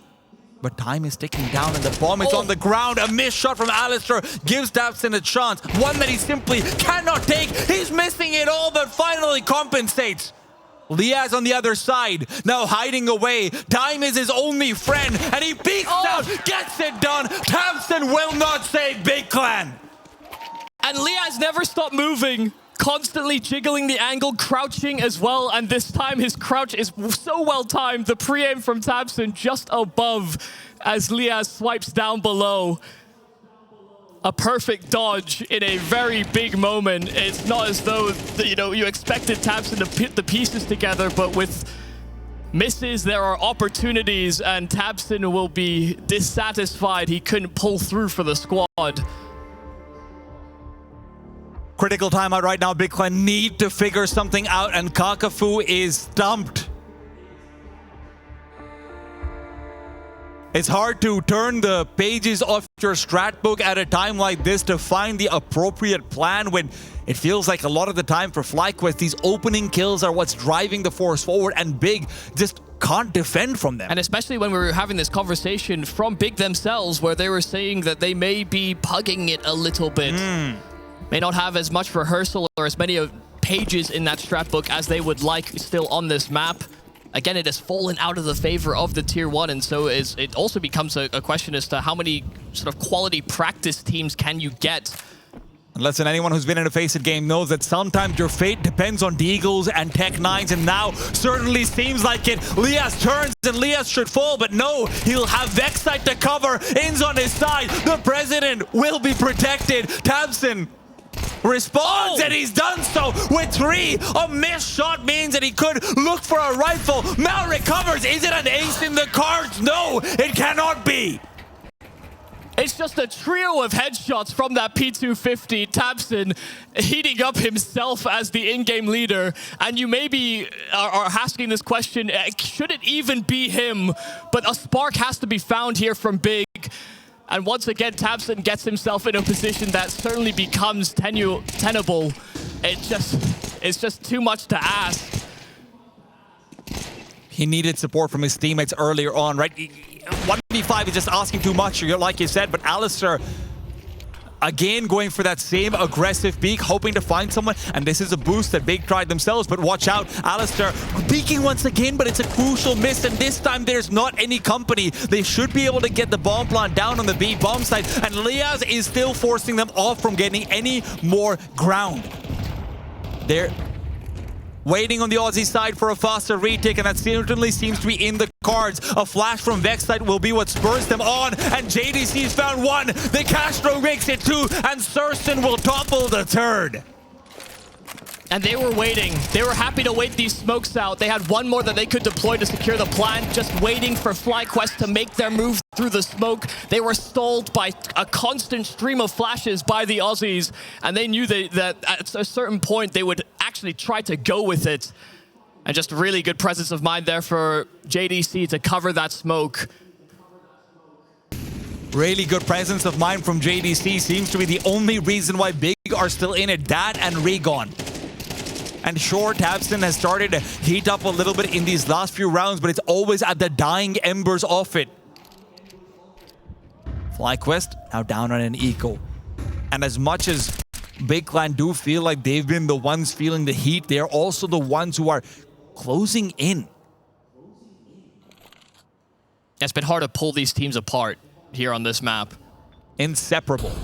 Where Ancient was streaky, long runs from either side, and an attempt to come back there from Big. No one has purely snatched or found lightning in a bottle here on Vertigo. Even against these USPs, there have been some troubles across the series, but this is not one of them. Dexter will get his hands on an M4, but a buy is likely, and Rigon will make sure he can't save all the same. A nice HE to get rid of that smoke Dexter just deployed. 10-10.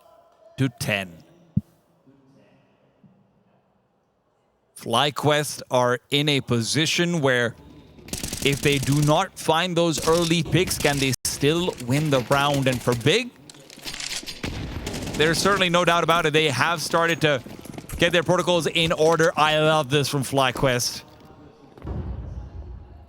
They're going to let the interest rates pile up a little bit more.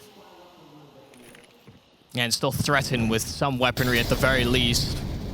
Armor alongside it as well. Util that can stall or facilitate. But Crimbo went out middle and no one considered it. Not so quick. Not when Big have been playing this slower style of game. I love the call. Crimbo's been given so much free real estate in mid. Big know that when you're using utility like that, if there's anyone in lane like Dexter was, the information will cause a very fast rotate. That's one of the advantages the CT side have now in Vertigo. Remember, elevator being opened up means the rotate is lightning fast, and Crimbo's been here to punish that rotate not once, not twice, but 3 whole times. Yeah, and as much as Diaz would like to finish off that frag, he knows that Crimbo will have friends arriving soon. There will be no upgrade available for Liaz, not unless one comes right at him. But Big will find themselves in a lead, where they start this half at a deficit. Terrorists win.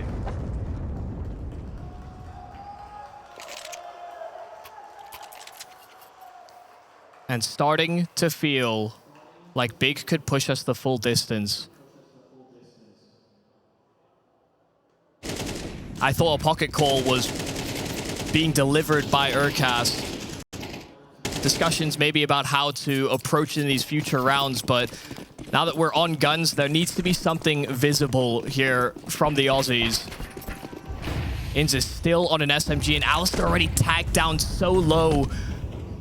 The AWP of Searson still probing in towards ramp, but Tabson has at least answered back onto the opposing in-game leader in at ramp. They've been expecting Vexite to be back in lane. That's why you can see Searson just hard scoping forward. But even if they don't find Vexite, they found a guaranteed stop to the rotate. So you really do rely on the young Aussie rifler to be able to find a frag, and he just can't. Tabson.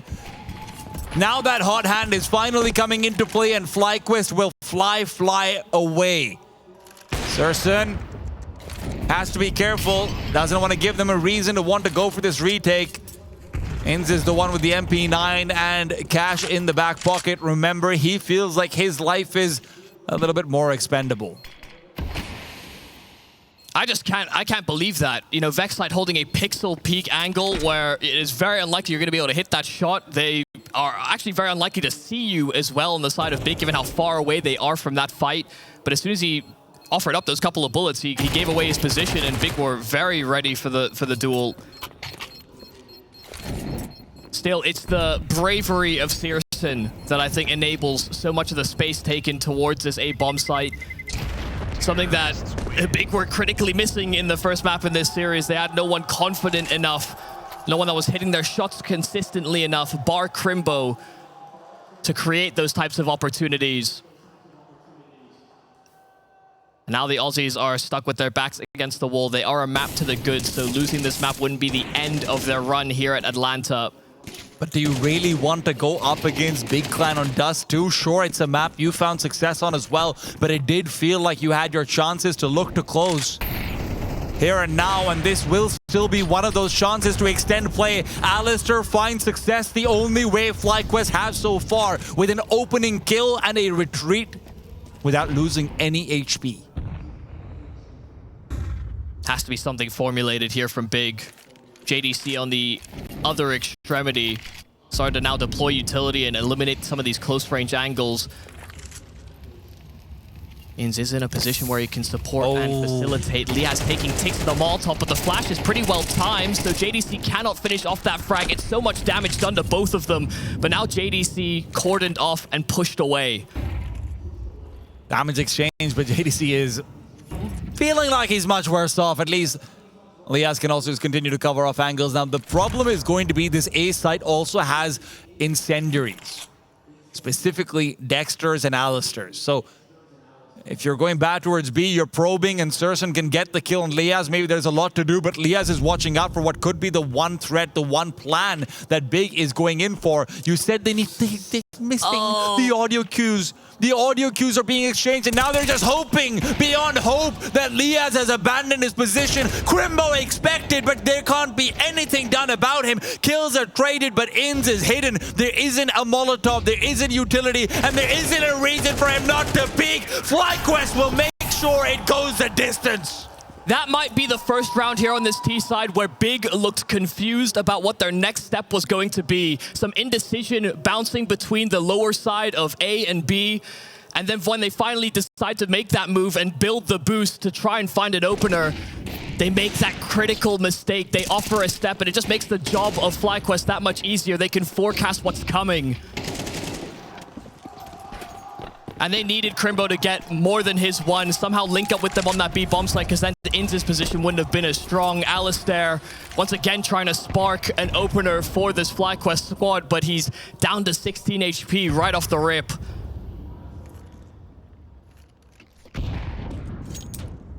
And is it all predicated on getting that man advantage here for FlyQuest? Can they make it work in a 5-on-5 where they give so much space over to Big? Nades exchange utility is great! Rigon's feeling weak in the knees and JDC's feeling weak in the grave. tabseN though accelerates forward. This catwalk was made for him, and as he sashays forward, Inns will take him out of this rampway. The fashion show is over, Big Clan. FlyQuest will take us to our first overtime here at ESL Challenger Atlanta. To think we have had so many close games between so many different teams and still overtime has not been required. FlyQuest with their backs against the wall. Maybe there was the chance to actually just close out and win the tournament. It is a real breath of fresh air that they actually get that util in the right place, that they are able to read the assault on A so quickly. Maybe there were thoughts about how Dust 2 could be played, but we hold that point until it's required.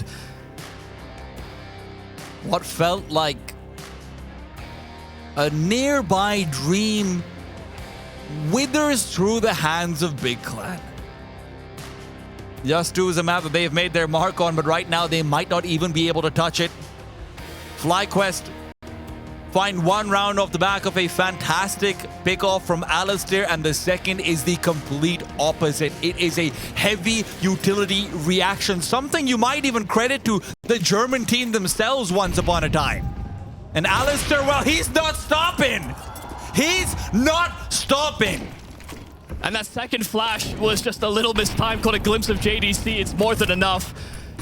And there's still more pressure that could be applied, but given they found that opening pick and the success they had just holding the sites proper, FlyQuest once again find that opener and fall back.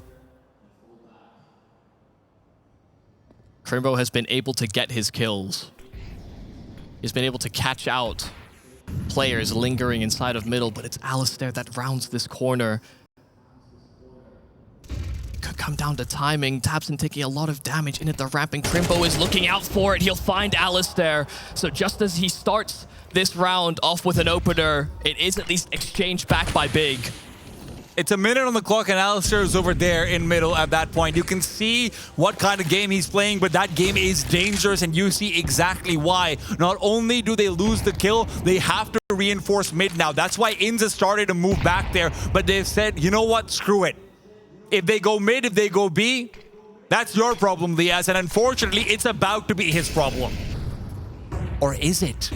Or is it at all? Crimbo, head's taken off, and Liaz good for one, not for two. You can't deal with a Crim. Yeah, Crimbo just doing so much work, but Dexter has made his move in towards this B bomb site, tried to get a trade right back, but the bomb is on A instead. Vexai was here to reinforce, and they realized that they are on the wrong side of the map for it.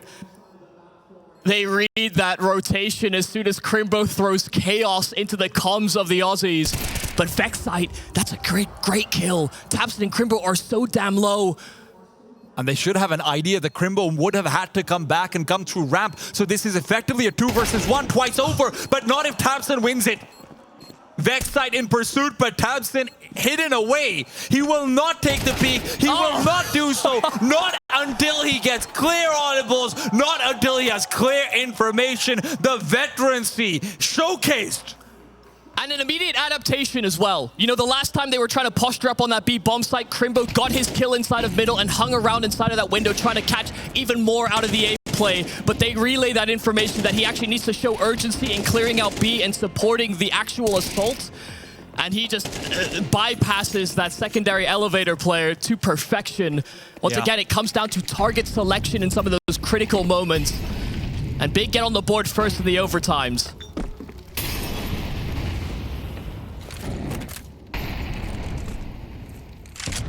And what a time for Crimbo to be coming alive. He has been given space to breathe, but now that he's here, you can see what a threat he is. Liaz needs to be careful. They may have flopped the boost once over, but this time JDC will not be giving any audio cues. All he gives is bullets. Now, those bullets are not received. It's a present ignored.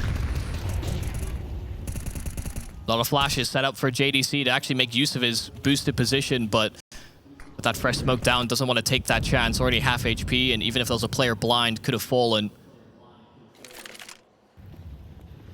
Liaz, he knows the danger. He knows what could be coming his way, but Big Clan have been slippery. And they're trying to slip into Crimbo's domain where there has largely been one, there are now three. A deep flash forward. JDC blind, but he's hidden away on the bookshelf before his teammate falls on the ramp itself. Vexite afraid, and he should be. Spots out too, and Liaz will not peek because of information given over. Vexite blocked off, but a flash is still here, and so is Inns. JDC hits the deck, and Big are losing numbers, they're losing time, and they're losing this round. Such a perfect read called out by Dexter. The aggression that he showed over towards short, a smoke thrown by his teammate to enable it as well. As soon as he kills Rigon, the jig is up. Big know that they have to make their move either towards B or mid if that was where their presence was. And you see the immediate reactions. Vexite has a flash prime to actually enable some B-side information as well. They are coming to realize as well, Big have targeted B a number of times over. That's how they're attempting to crack in with these executes. And Big really want that second round over here on the T side. They really don't want to be fully reliant on CT, where it did feel like they were limping forward to hope for the offensive side to be what carries them through, and it did. Let's not make any mistakes about it, but Alistair's demise could be the linchpin that allow Big to come through on this round. Vexite hoping to reclaim an important man lost and sure. An opportunity is there, but Tamsin will deny again. And guess what? They're not done. This A side is gone, and every single domino will fall. An incredibly confident step and stride to Big in this round, facing the AWP of Alistair, and then Rigon just ripping heads. Liaz 1-on-5, but he does find two immediately. There are deep positions being held here by Big. It'll be very hard to read. A smoke and a kill available here for Liaz as well, but he needs to carve out a path to the site itself. And that smoke fades. Crimbo on the high ground, but not exposed. Tabson has it covered off, and it'll be Searson that finally punches in a second round out of the T-side overtime. Big move in with an advantage. And now the question becomes, you know those nice cute plays we saw earlier on the T side of FlyQuest? You got some more of those? Because you better. Yeah, you certainly hope that there is something in the locker, but this is the thing when we talk about overtimes. While we might have been used to playing this many rounds in CSGO, the expectation isn't the same in CS2. And I'm telling you right now, you are about to be very scared if Crimbo continues that form, and I've got no reason to believe that he wouldn't. But Alistair was a menace on this T side. He's being teased currently towards the top side of ramp. Rigon taking a shot, but still surviving. Don't mess with him. Don't re-peek him. Don't try and jiggle him. You know what? Don't even look at him. If once wasn't enough, yeah, twice they're put on notice. And those are the aggressive components. Searson and Rigon create so many opportunities for Big, and they have so this tournament. But they walk wounded, limping. But they may be able to perch themselves up against some cover and make use of that low HP. Big's got a very good lean back towards the B bomb side as well. JDC's single flash could be the difference maker. Now, the question is, where do these Molotovs go? If you find Rigon and take him down, if you do it so quickly, then Crimbo feels incredibly isolated, and that smoke will be used, it will be deployed, but so will the flash be. Crimbo's double will stay and stave FlyQuest off. It's absolutely been long enough as well that Rigon could either be still stuck at quad, or he could have rotated back into the site. They would have known that he was there earlier on, but they definitely don't know about just how low these players are. A re-Molotov, that's how they re-clear it. And Rigon, yeah, just goes down to the flames as well. Didn't have the health to trade. JDC inside of the site. They'll know he's here given the flash assist. Vexite finds his kill in mid as well. So JDC's time could be limited if they're allowed to approach. But it's Searson that's found some kills back. But Dexter pushing the limits. The time was low. They needed those frags. But they get reads on both of the remaining big players. And they had that extra man to play with. They had two pieces of utility right there. A Molotov and a flashbang. Both used to perfection. The molly to take out the player they thought might already be low. Rigon hits the deck, and the flash delays JDC long enough that Dexter can scale onto the side, close the distance between both DeCastro and Searson. A quad kill from the IGL. How many times have Dexter stepped up in critical moments? Yeah, it's been astounding. I don't know, we always talked about him as being an in-game leader that can frag, but he's really been expressing it this entire event. Alistair. Maybe this time, Bigs learned their lessons. Send grenades, not bullets. And those grenades are being sent. Yeah, well, he may have been able to dodge the first, but doesn't anticipate the second. Searson still hanging around in short for his pick. But it'll be a swing and a miss, and the Molotov will do decent damage as he falls away. They're being loud about their approach on ramp. If Big want to try and get information right now, they have to do it dry. tabseN has got 2 flashbangs across the rest of his team, but feels like neither one of them will really be used for anything but a retake. Dexter will be taken down. Fantastic kill as he's trying to find space and an off angle in Catwalk. But the A side will only have another T side body. Rigon will fade away before his can be added to the mix. Time is once again of the essence, and Searson has captured that very essence. Yeah, just great shooting from Searson, and now tabseN as well will find Vexite. But that may lower their guard to this middle presence from Liaz. Problem is they've just lost too many members already. Liaz will get his one, and Rigon will plug up that gap. It is a map point achieved by Big.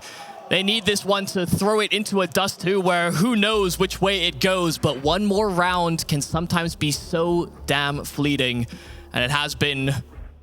They had a chance to close out this map earlier on. But these are promising signs that they are learning their lesson and making these adaptations, even if Dexter almost made it to the catwalk undetected. And look at what tabseN's been able to do. I mean, he had 3 kills and I believe 10 deaths or something like it at one point.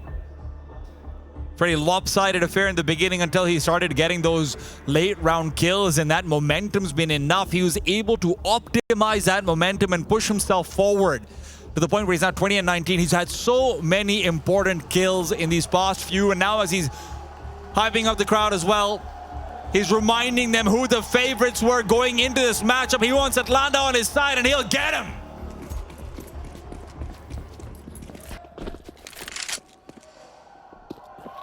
Who makes that move?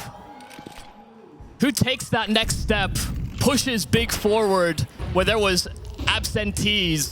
Many have arrived with differing rounds, but it's aggressive moves. It's Alistair that's unable to capitalize all the same. Searson tried to cheat that smoke, and it's Rigon that will walk it. Rigon. Oh my god, this has been the aggression they've been missing all along. This is why Alistair's been able to sit pretty so many times over, and if Rigon, this is the time for him to make a move, Alistair will be able to spot him out. This is why they couldn't get aggressive early.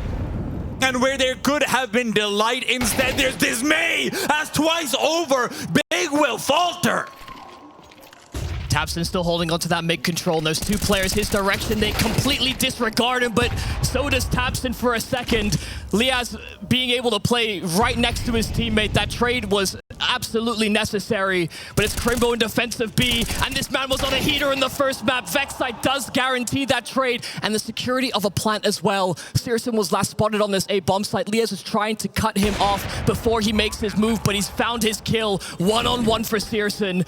And it's Vexite that takes an audacious post-plant position. It could go cleared. Searson goes out wide, and he tags out Vexite, this deagle in hand, but it is gonna be enough just like that, the star Opper Searson steps up and delivers the goods for Big. We go all three in our grand final. The conversation might have started with Alistair, but if Searson can end it like that, then that's exactly what you want. Back and forth, neck to neck, IGL and IGL, up, and Big might be celebrating, but right now they know there's still one to go. Dust2's been a home ground for them, but it's also where FlyQuest eliminated Saw before. Who's going to take our final map of Atlanta?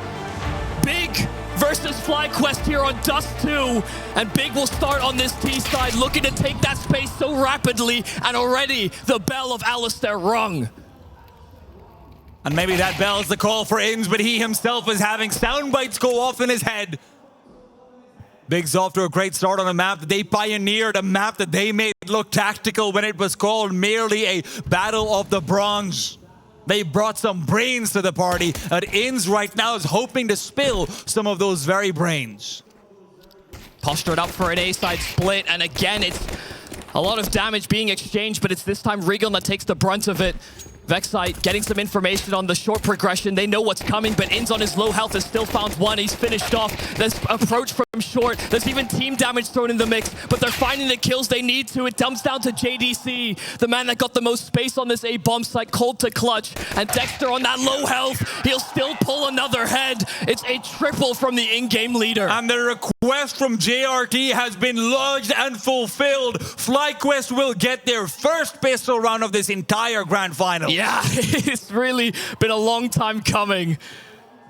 And with all the successful damage, you thought Big might have just been able to walk over those A defenders, but it was no simple task. That smoke on short as well bought them more time. Big will have to start on the other end of the stick this time. Rigon giving a little bit of that VNE touch with the incendiary, rather the Molotov, but it's the incendiary that's been run through. Crimbo's found the quick frag. Now everyone does have head armor, so you still have to make honest work of these kills, but you can still find them, especially if you get the Deagle in position. Taps in, Dexter turns around and will be able to save his own life, but the bomb is now down. Mission accomplished. Is there more to be found? Rigon's given them a gift, and well, that gift has been well received. FlyQuest will keep 4 alive, but that doesn't mean that Big is anything but happy with that round. Yeah, but it justifies the expense as well. Rigon buying a Deagle into this round and actually could have shortchanged him into the following had they not secured that plant. So for Big, they're definitely satisfied that the primary objective was accomplished, and there was even the prospect of a little more. Well, that's the problem with facing so many SMGs when you're on those pistols. Even when you get the site, there's no guarantee that you can hold it. Some very cheeky plays being made, and yeah, I kind of missed that Rigon was a backstabber in the end with that Deke, but it's all forgotten about now that rifles are out.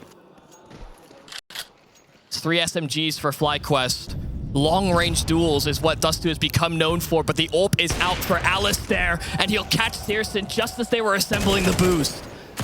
He spotted them out, and he is quick to capitalize. Alistair is not quieting down in this grand finals. Deep flashbang forward, Dexter, a man who has been called to order many times over. Alistair might be taken down. He hasn't realized Rigon is moving forward to Xbox, but now he's going to know. The flash forward for Dexter to peek, but Dexter's not taking the push. Instead, Alistair himself is going for information. He knows there's another player nearby, and he's found him. Crimbo down, but Dexter's still waiting for the swing. And he's now going to crawl forward. Forget the swings. It's all about slow, steady, and smooth. That's what Dexter delivers. Yeah, given the amount that Alistair was fighting, they may not have expected Dexter to be so close. Really nice and important shots being hit there from Alistair to get information on that package and extend the already man-advantage situation they found themselves in.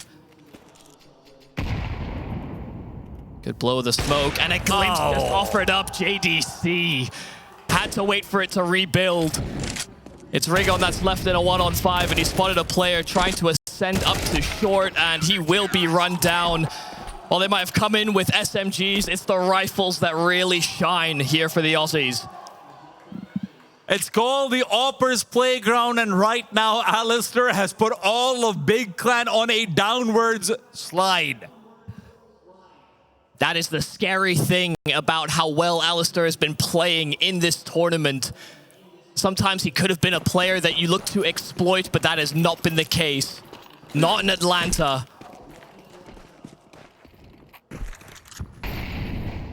And we know the type of demon Searson can be on the AWP himself, but he starts 0 and 3. Wouldn't be his first time starting off cold. Ancient looked much the same. Vexite now, though, with the MP9 is hoping to get some farming going. And indeed, that's exactly what he finds. Even pulls out the dualies. He's got all the tools.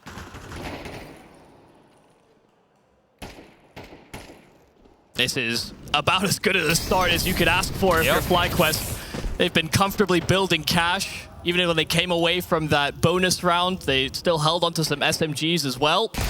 Oh! That is a nice shot from Crimpo. But I don't know if he's got many more in him. Alistair already holding that line, but also not sticking around as his teammates are nowhere nearby.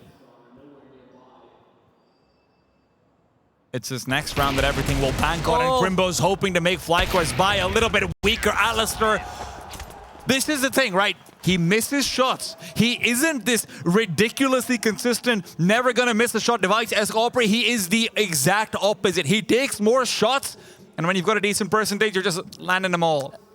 No AWPer never misses. It's true.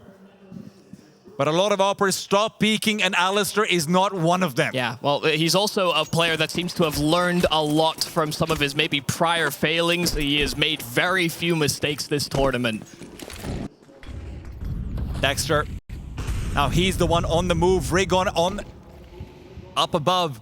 Rigon's going to be turning the corner. Will he check this angle? The flash completely evaded. Dexter holds the trigger. He's held it all. Information galore. He knows there's more, but Thurston will break first blood. Alistair on the other side will still have a hope to go head-to-head with the German offer, but an incendiary will stop his ascent into the site. In goes Alistair! JDC is down! Thurston can only stand and watch. Blind him if you want, but Vexite's nearby. Alistair has company while Crimbo lurks up, but there's nothing to find. Vexite to be taken down. Alistair still fighting back. Will take Thurston out of the server. Toby can't help you here. It's 2 1v1s. They're completely segmented. No one wants to give an inch and give that peek. Alistair cannot expose himself too far to those doors as well. Crimbo could still be walking down that A-side ramp. Inns has to help him out. Eliminate the possibility of him getting shot in the back, and he's trying to contain as best he can. But Crimbo, a flash, it doesn't make it to spawn. Inns has a fair duel, and Tabson starts his plant. It's Alistair that looks to keep him pinned in the site somehow. And Inns will look to see if he can catch him on the cross, but there is no attempt to make that venture if you're Tabson. An offering, a small slither around those doors. There's a kid available. Alistair trying to close that gap, and you'll find it with the P250. It is blinder after blinder from Alistair in defense of B, and when it comes to clutch, he's got it too. He's gonna take your heads and he's gonna take your fans. A man knows how to work the crowd, and he is loving it. Alistair feeling good on the server, looking good on the server. And I will cast you back. Opening game for FlyQuest versus BB. We didn't think that FlyQuest would offer up such a strong CT effort. And they made the individual plays of BB look like child's play. And that's also where Alistair is the one who started everything off. And sure, by the end of the game, the conversation became about the 2.64 that Inns was putting up on the scoreboard. But let's not forget how it all started. And to be fair, Alistair has had this one going all series long. Yeah, but it set our tone and it set our expectations that little bit higher for a FlyQuest trying to capture some form. Fair to say they found it, and they are delivering here on the final map. 5-0 start. Big are in with a bye, but Searson with that scout, sure he lands a tag, but he would much rather have an AWP, especially when you're trying to quell the ever-burning flame of Alistair. And who on Big will light a candle? And no, I don't mean one to grieve, I mean one to show the way. Who on Big will stand tall when all odds seem to be stacked against you? Yeah, they've had drivers, whether it was Crimbo on Ancient, Raygon on Vertigo. They've had someone that has delivered. And right now it's a bit of a dry spell for many of those names on Big.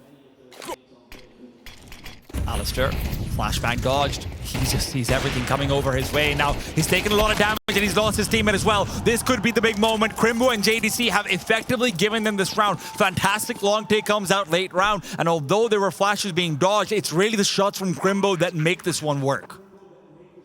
Yeah, it'll feel bad that they lose out that long control so quickly, especially from Alistair's POV. You know, like you said, he's dodging all those flashes, and had he been able to deal with Crimbo, this wouldn't have been that first domino. Suddenly, you know, the fact that they get a kill elsewhere would have been not inconsequential, but less of a fear for FlyQuest.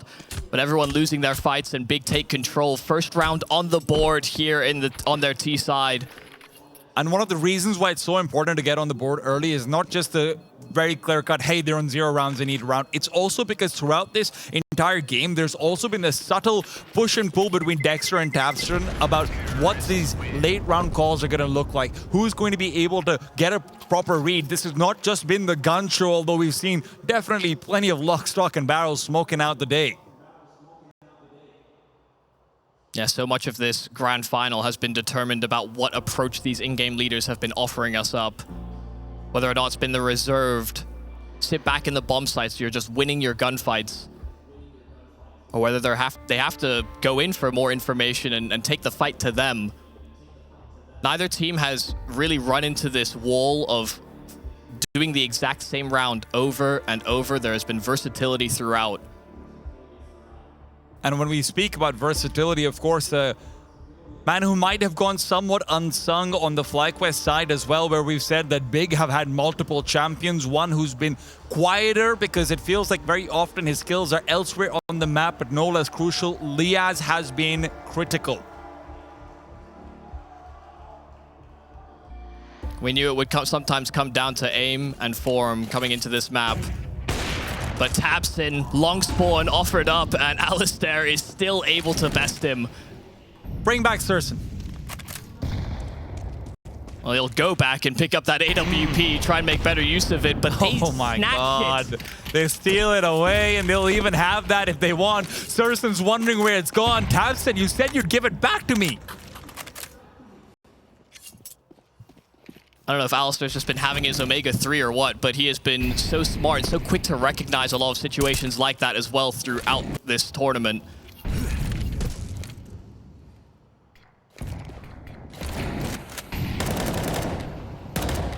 So Searson, not on the weapon that he would rather have.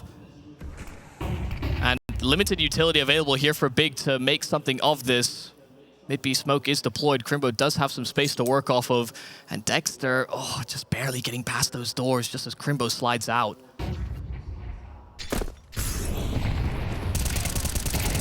Dexter, that's a great first face, but it's Vexite that steals the kills. 2 out from that back platform, but do they read Crimbo's close position? Alistair up close, unable to turn fast enough. It's not a relayed comm.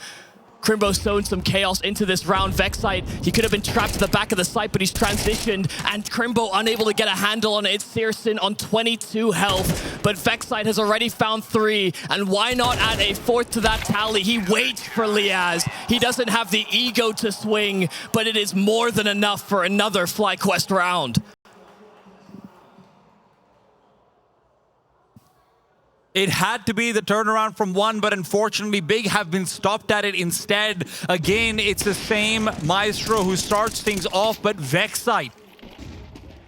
We talked about him on Vertigo, about how he'd been able to get that super effective lane side control. Now he's coming into play in these late rounds, but maybe legging him early on through the door was enough. Unfortunately, the other side, Crimbo turns around and he accepts his fate. Just once again, Alistair's not getting caught by these flashes. A great opening pick, but Tabson is answered back onto Dexter. Tried to go for aggressive mid-control. Liaz does dispel of at least some forward pushing from JDC, and Alistair is struck in with another. He starts this final map of the grand final 11-4, and Tabson and Searson will attempt to recover, but they're not the ones that have been winning situations like this in this series. Inns dodging bullets right now, and he needs to. Alistair's around the corner. He'll be providing some support, but tabseN and Surson look to fight back. Surson needs this frag. Surson will be hunting for this exact pickoff, but the smoke out from the CTs is not really going to be helping. The bomb can be planted.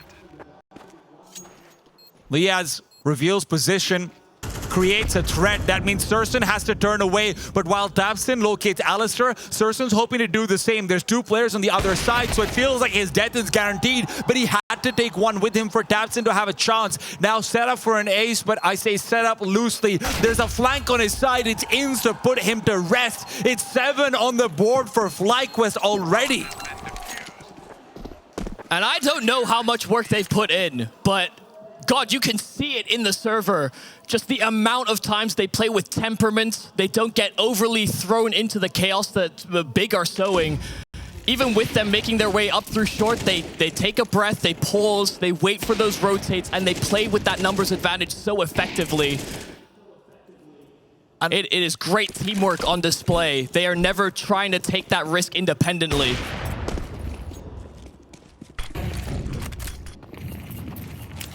Big, do you really want to go out long again?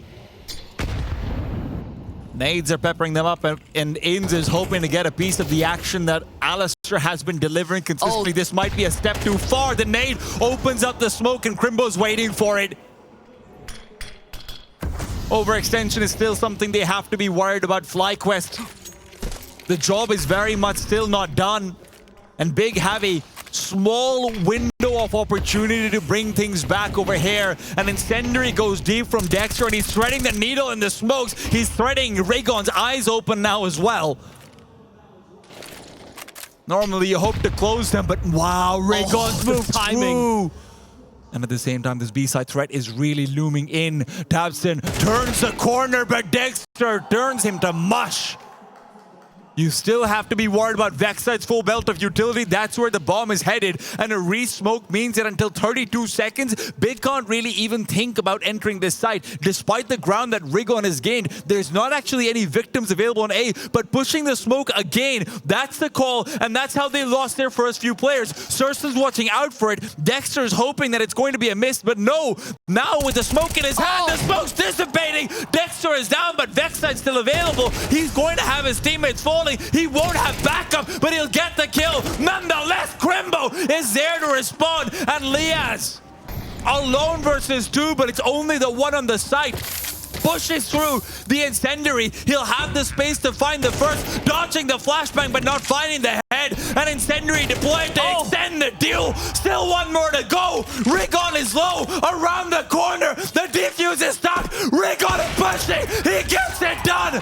Big Clan barely taking it away. And I thought Rigon was trapped. His position did not look great.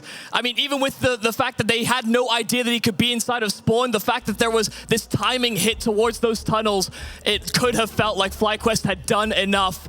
All the stalling, even the play from Liaz to go past that Molotov, the smoke working against Big in that very moment. So many chances and so very close. Big thought they could have just performed that split, and the reason Dexter, of course, is trying to take those tunnels is that there was opportunity. But those rounds are far from comfortable. Yeah. Even though Big will be satisfied that they get it, they punish these aggressive moves through smokes. They get these hidden elements, and it's still so close. And the worst part about that is, I mean, when Surson puts his scope away, it's like Big just completely lose control of when that smoke is supposed to finish up, right? They saw it blooming. They had that information. Alistair now, this time not dodging the flashes, but also not really being contended with. It's Vexside who's pushing the MP9, but not going fully in.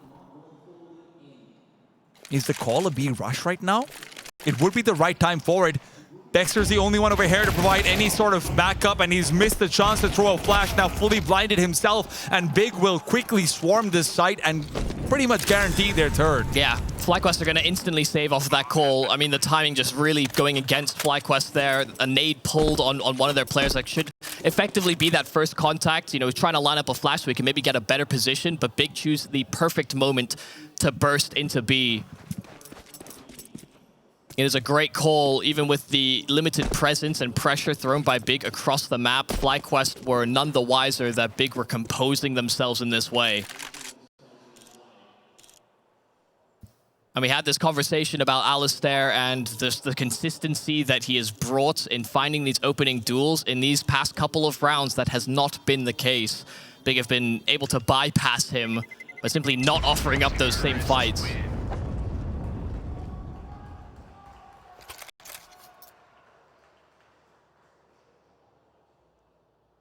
Can they avoid him for the rest of the half? He will still hold on to that AWP. There will still be a buy looming. I mean, on paper, it's only 3 more rounds, but that sounds like so much. And unfortunately for Big, their own AWPer has never gotten activated. He's still 1 and 8. So where you'd hope that you have some sort of response, some sort of even backlash from Surson, it's not happening. He's not a presence on this map. And also, as the half continues, you know, because of what has worked in finding these picks with Alistair, do you start to add a bit more variety? We saw Dexter push those lower tunnels as well in a prior round. Do we still have the versatility available to catch Big out? And, well, this is certainly a way you can flex those muscles. Alistair took that challenge in through mid, saw nothing, but it was a boost just to make sure that there was no lower pressure. Alistair is on short and ready to greet Rig on. Flash will be good. It will take him off the angle, but there are many places being perused, and it's a great flash timing there from Dexter. In's able to lap up a Crimbo creeping. And a quick flip from Alistair that will find no success, but there is no punishment for it. Yeah, even the grenade has largely avoided the damage. He stutters, steps a little bit more so that he still has most of his HP alive, and Big also still don't know that there's 2 USPs available on the other side, right? They have no idea that the only thing stopping them from taking over B is Vexite and his standard issue pistol. In the meanwhile, is being given another chance. Tabson, not only is he dead, he's also dropped the bomb. And while that's happened, Alistair's got another frag. FlyQuest haven't recovered any weapons. All of the bases of individual plays in a single flash out long. It feels like they've already taken this round. There's still hope, but that hope now rests on the shoulders of JDC.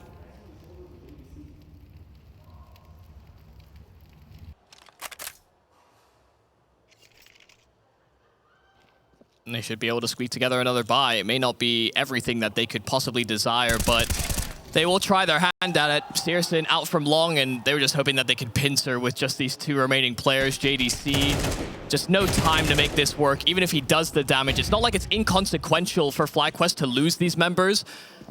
They know that too, though. And so that's why they allow JDC to hold on to this AK.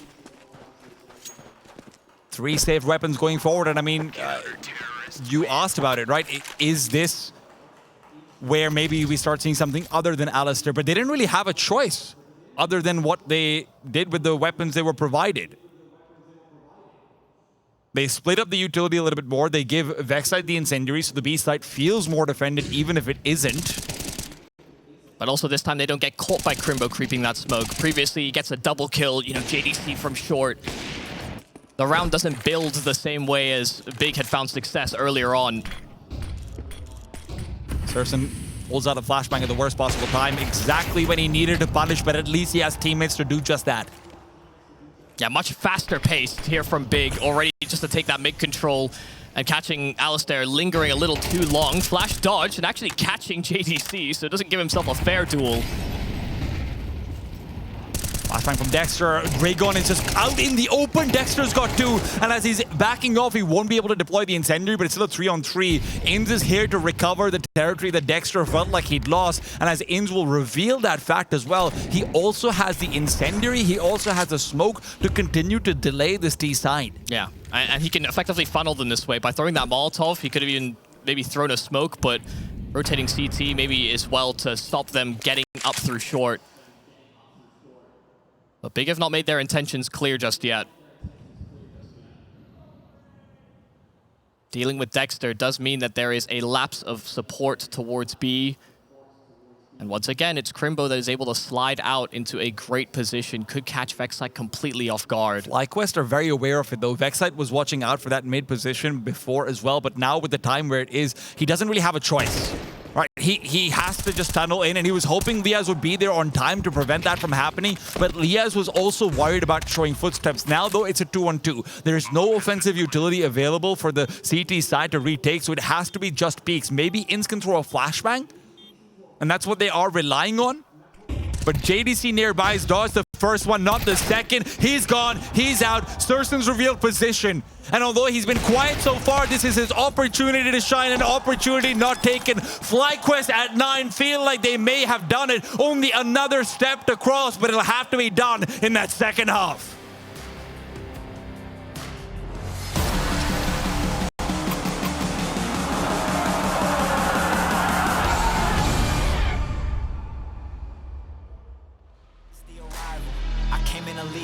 For the title, no time to idle.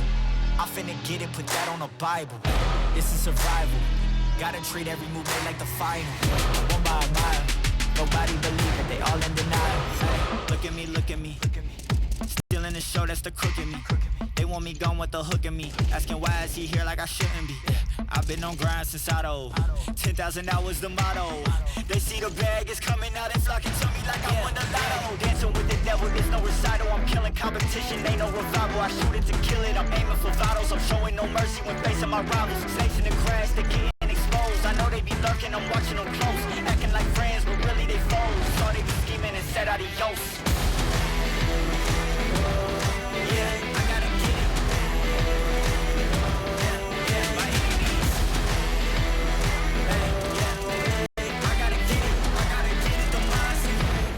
Get it, don't mindset. Ay, back with a vengeance, back on the grinds, back to the business. Ay, God is my witness, they watching my moves like shows they binging. Ay, best keep distance, all of my haters send best the wishes. I get to the bag with the quickness, no I don't need no assistance, no. Yeah, no playing it safe. I said let's get it, you say not today. What can I say? You ain't gon' go for it, get out the way. Got no time to waste. Can't be with me if you're not at my pace. You're not at my level, you're not in my race. One foot on the gas, I'm pushing the brakes. Dancing with the devil, there's no recital. I'm killing competition, ain't no revival. I shoot it to kill it, I'm aiming for vitals. I'm showing no mercy when facing my rivals. Snakes in the grass, they getting exposed. I know they be lurking, I'm watching them close. Acting like friends, but really they foes. Saw they be scheming and said adios.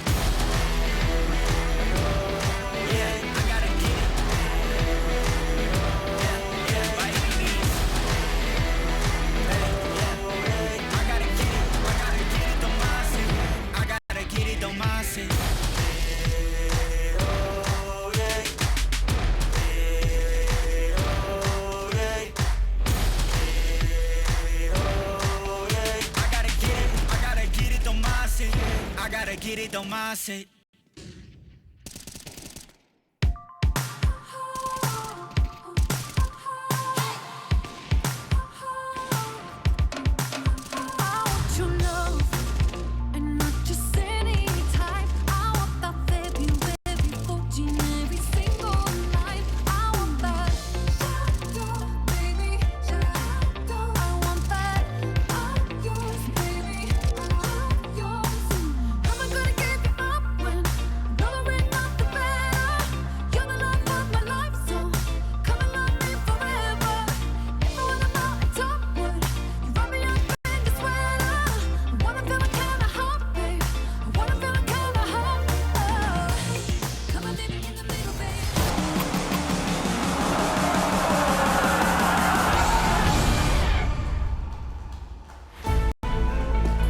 Big's fight has been long and labored, but will this finish for FlyQuest be short and sweet?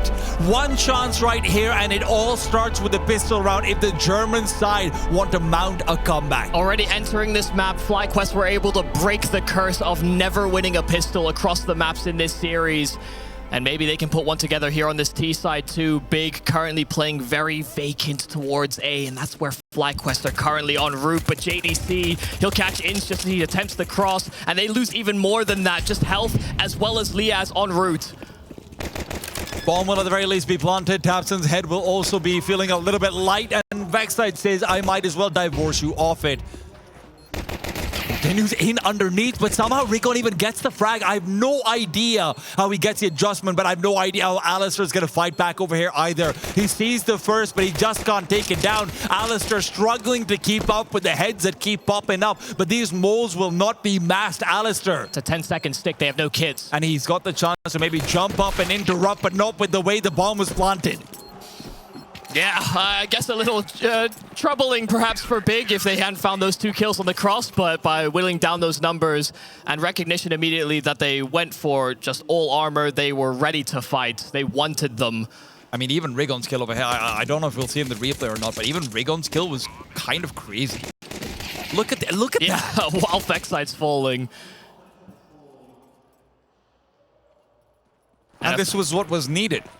If Big Clan want to make it work, this was what was needed. FlyQuest still at the very least do come in with a force spike courtesy of that bomb pod, and they've prioritized utility. This is what I like about it, right? They want to take those isolated fights that Dust2 offers, and Alistair's the one to go out. No, keep your gun out, Alistair. And unfortunately, he can't even have his teammates out. Crimbo's the one taking him to dinner and making him look silly. Oh, that's a great 4K there from Crimbo against the force spy.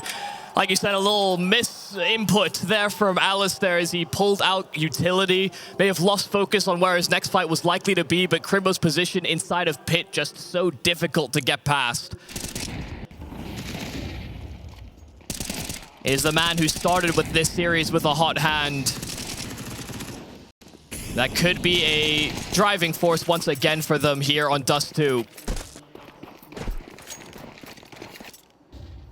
You just got into so many great positions, even on that T side, and Dexter can't do anything but hold up your head and hands and just think what you could have actually done in that position. Ins and Vexite, though, do actually find some kills. So they break into B on this low investment, and they'll get a plant for it. They also have an MP9, and Vexite's pretty healthy. He's going to find another kill. Sursen's down on the deck, and now Tabson's feeling a little bit scared. Great Incendiary is going to push Vexite out of position, but remember, that's a CT side Incendiary. He can wait and let his teammates double swing with him. That double swing will not matter. Crimbo will shut him down. So, Big Clan will at the very least come out on top, but they lose a lot. Yeah, another nervy anti-eco from Big Clan, isn't it? Yeah, those creases on Crimbo's forehead aren't going anywhere. Yeah, they are not going to be happy with that, losing a lot. And FlyQuest gaining quite a bit. They posture themselves up in a position where they can break the money of Big in the following gun round, as well as get the extra money from the plant. So all the bells and whistles available. Full util there for Alistair on the AWP as well.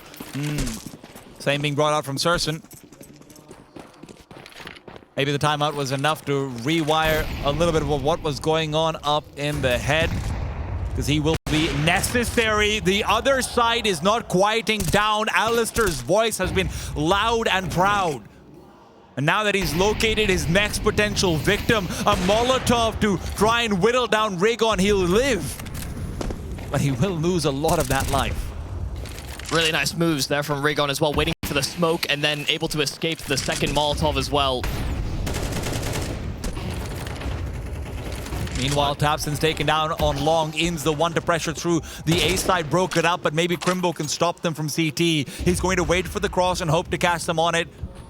Remember, he's the one who got the kill through the smoke with the USP as well. It would be nice to see it happen twice over if you're a fan of the German side, but Crimbo instead plays it patient and locates Dexter. That's incredibly dangerous. Planter on the side as well. HE landing right in his face. Back to a 3-on-3 where FlyQuest may have had those advantages. Alistair is going to completely cordon off short, so Lias can tunnel vision down into CT, and he's found Sursen as well. Again and again, that head-to-head goes his way, and Lias is waiting. He knows what's coming his way. It's Crimbo offering himself up.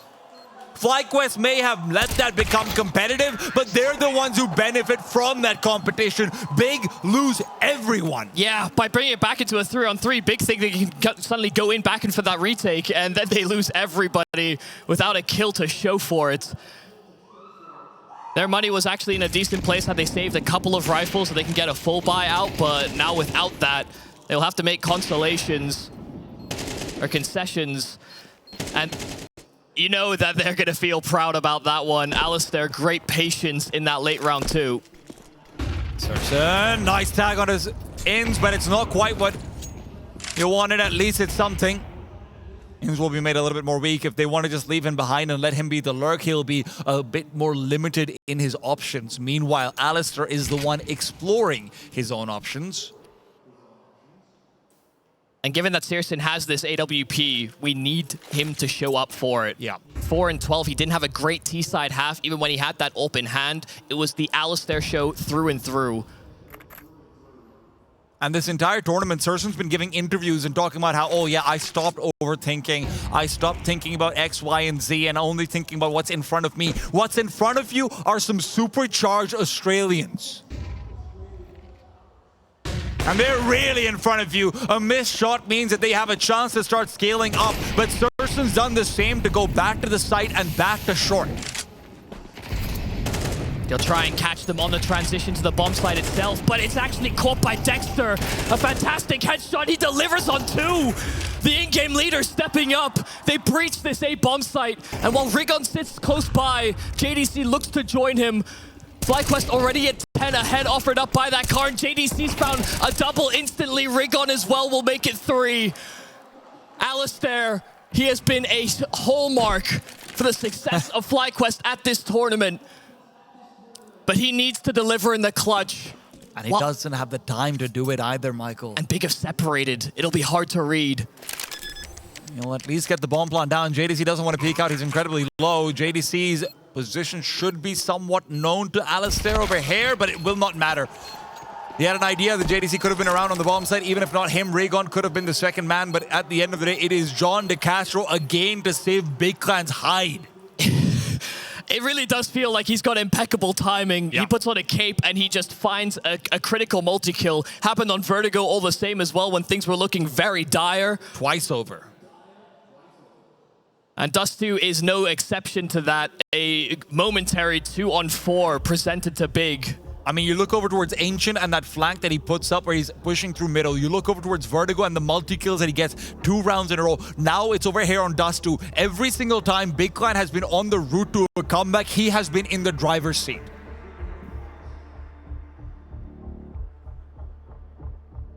And while there may be disappointment for FlyQuest in that round, Dexter getting the entry, they had, 3 kills breaching A.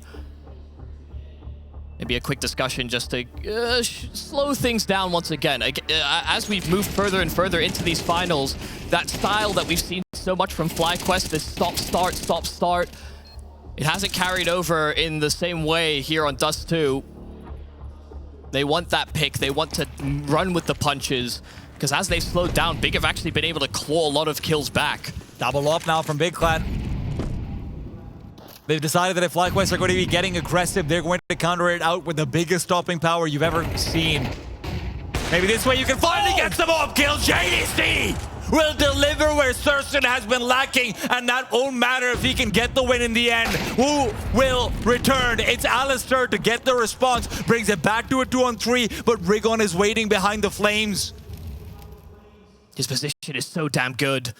It will not be cleared. It will not be looked for. And Inns, his head has been taken off. Alistair has to nail Rigon, but he just cannot hit the shot.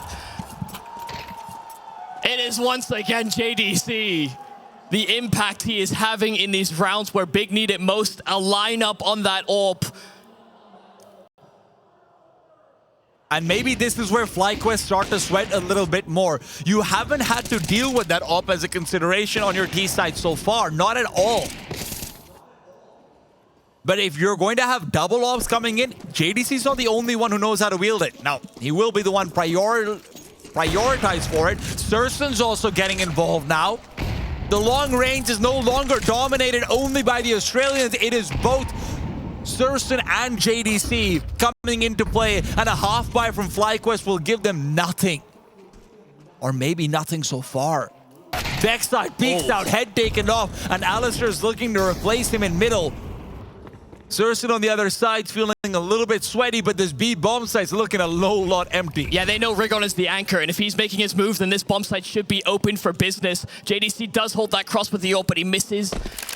He's not actually going to take that shot, just catching a glimpse, so they know that that plan has come through for FlyQuest. But where is Vexite? Is he still lingering around, or did he provide some support? He knows that all of them are rotating through CT, but Alistair only has a Glock to defend with. Up close, he'll hit the shot, he'll hit the burst. Vexlight finishing the job, but Crimbo able to cover their flank. Big are able to dispel these pistols and get themselves to 9. They came into this half trailing 9-3, and FlyQuest have been stuck, dreaded, with only 1 round of success here on this attack. And it's looking a whole lot like what we had in Ancient.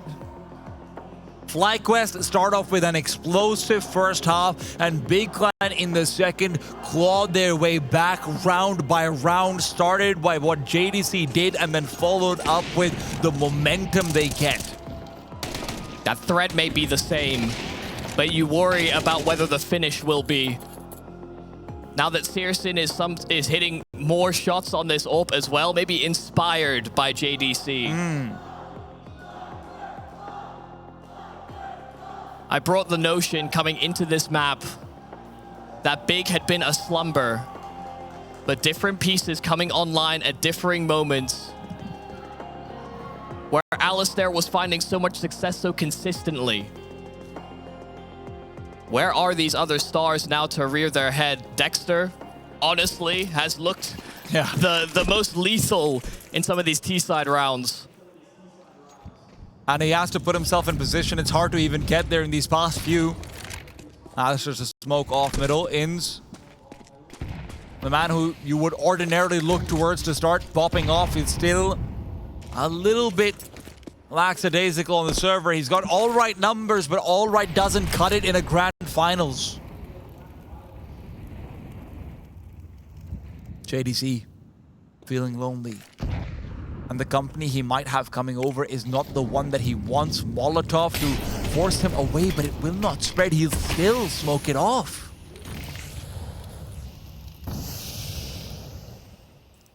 Even if it doesn't flush him out, it could still pin him in position. So the smoke is preemptive. Inns is waiting for this aggression, but he has to be careful. Pulling out utility as well. Inns backs off as Crimbo moves into long doors, and JDC will replace the presence they once had on short. There's 3 players lining up for him. JDC could be asking for a lot. Vexlight and Dexter will fall, and Inns is soon to follow. FlyQuest setup will come to shreds, and now they'll have to pick up the pieces with time ticking down. Tabson waiting around the corner, and an incendiary to force him away, and he will fall to that very Molotov. Alistair now finds a second. They're getting stuck in their scaling though, and there's an AWP in hot pursuit. Searson doesn't reveal, Crimbo does, and Searson will be the first one to be peeked. Shows himself off. Alistair's got info, but he needs an ace. He repositions. He's dodged out Crimbo's crosshair. Searson needs to be the one to push forward. They both have kits, and they're hoping that Alistair will be the one to make a mistake. And sure, he might still be. Worried about both. He's choosing between options. And he might be spoiled for choice, but he doesn't want to be spoiled on the server. 1 away, Crimbo nearby, closing the distance. A no-scope and an ace to break the drought. They still stand tall. A 2-on-4, or 2-on-5, sorry. They found 3 uncontested kills, but they get up short. And it is 4 rippers from Alistair. This Full man ace has been electric. He has been more than you could ask for. He's been more than maybe he even thought he would give. I just can't believe it.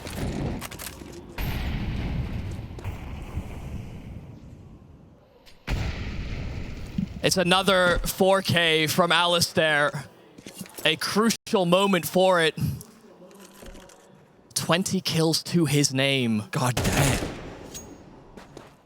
And where he had slowed down slightly. Do you think he's feeling confident now? I don't think he ever stopped feeling confident. I will say that. Listen, don't disrespect Alistair like that. But you know who is feeling confident? It's JDC. And maybe desperate is a better word than confident, but if it gets the kill, it gets the job done. Dexter's got no idea, and Liaz might have been given the call that it's clear, but JDC himself needs to be careful about the timing. There's util being deployed on either side. He's going to catch them out no matter where he goes, and he clears out B. Is that the call for Dexter to push back and refrag? It might be. JDC around the corner. Now he's the one with a smoke in his hand. He's the one with his gun away. And the question will be, was that the right choice for JDC to make? There was a lot of noise in through mid as well. They could have disrupted entirely. Time is low here, though, for FlyQuest. 30 seconds, and they start to make their move. A smoke that lands towards the A side, but they're still not making their steps just yet. This will be hard to decide. Crimbo, his position is pivotal. When time is low, Goose is hard to clear, and Searson will hit his shot just as they attempt to cross. They get tagged, and Crimbo, while he gets his one, it doesn't stop this plant from coming in. Always the man disadvantage is always the reclamation. Dexter again with a nade to weaken. Rigon's not feeling it. He's not got a gun. He's not got a chance. And Searson alone, praised by many as we headed into Atlanta, called upon for the man who has improved drastically. The man who since the player break has been completely different. But right now, I don't know what he can do. I don't know what he has done. Alistair has been the best AWPer at this tournament. No doubt about it. In a tournament with Zorte, in a tournament with Story, in a tournament with Slacks, with Searson, the one who stands above all is the man who comes from down below.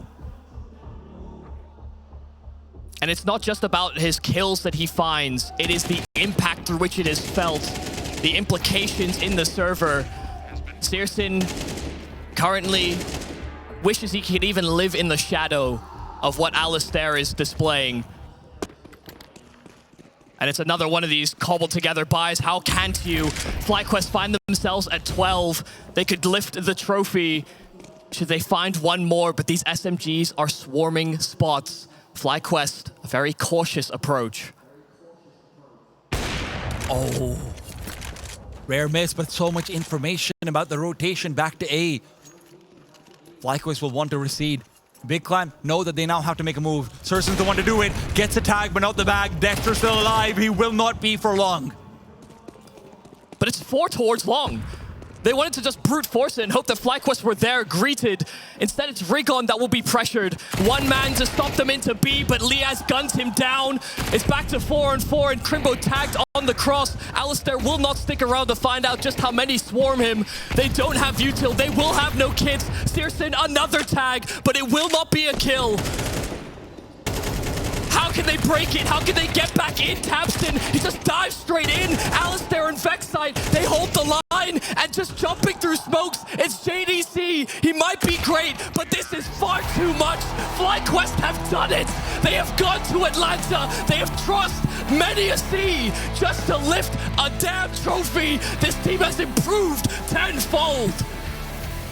A revenge 4 years in the making. Dexter and Inns knocked down at Leipzig, stand tall at Atlanta. How did they do it this way? I couldn't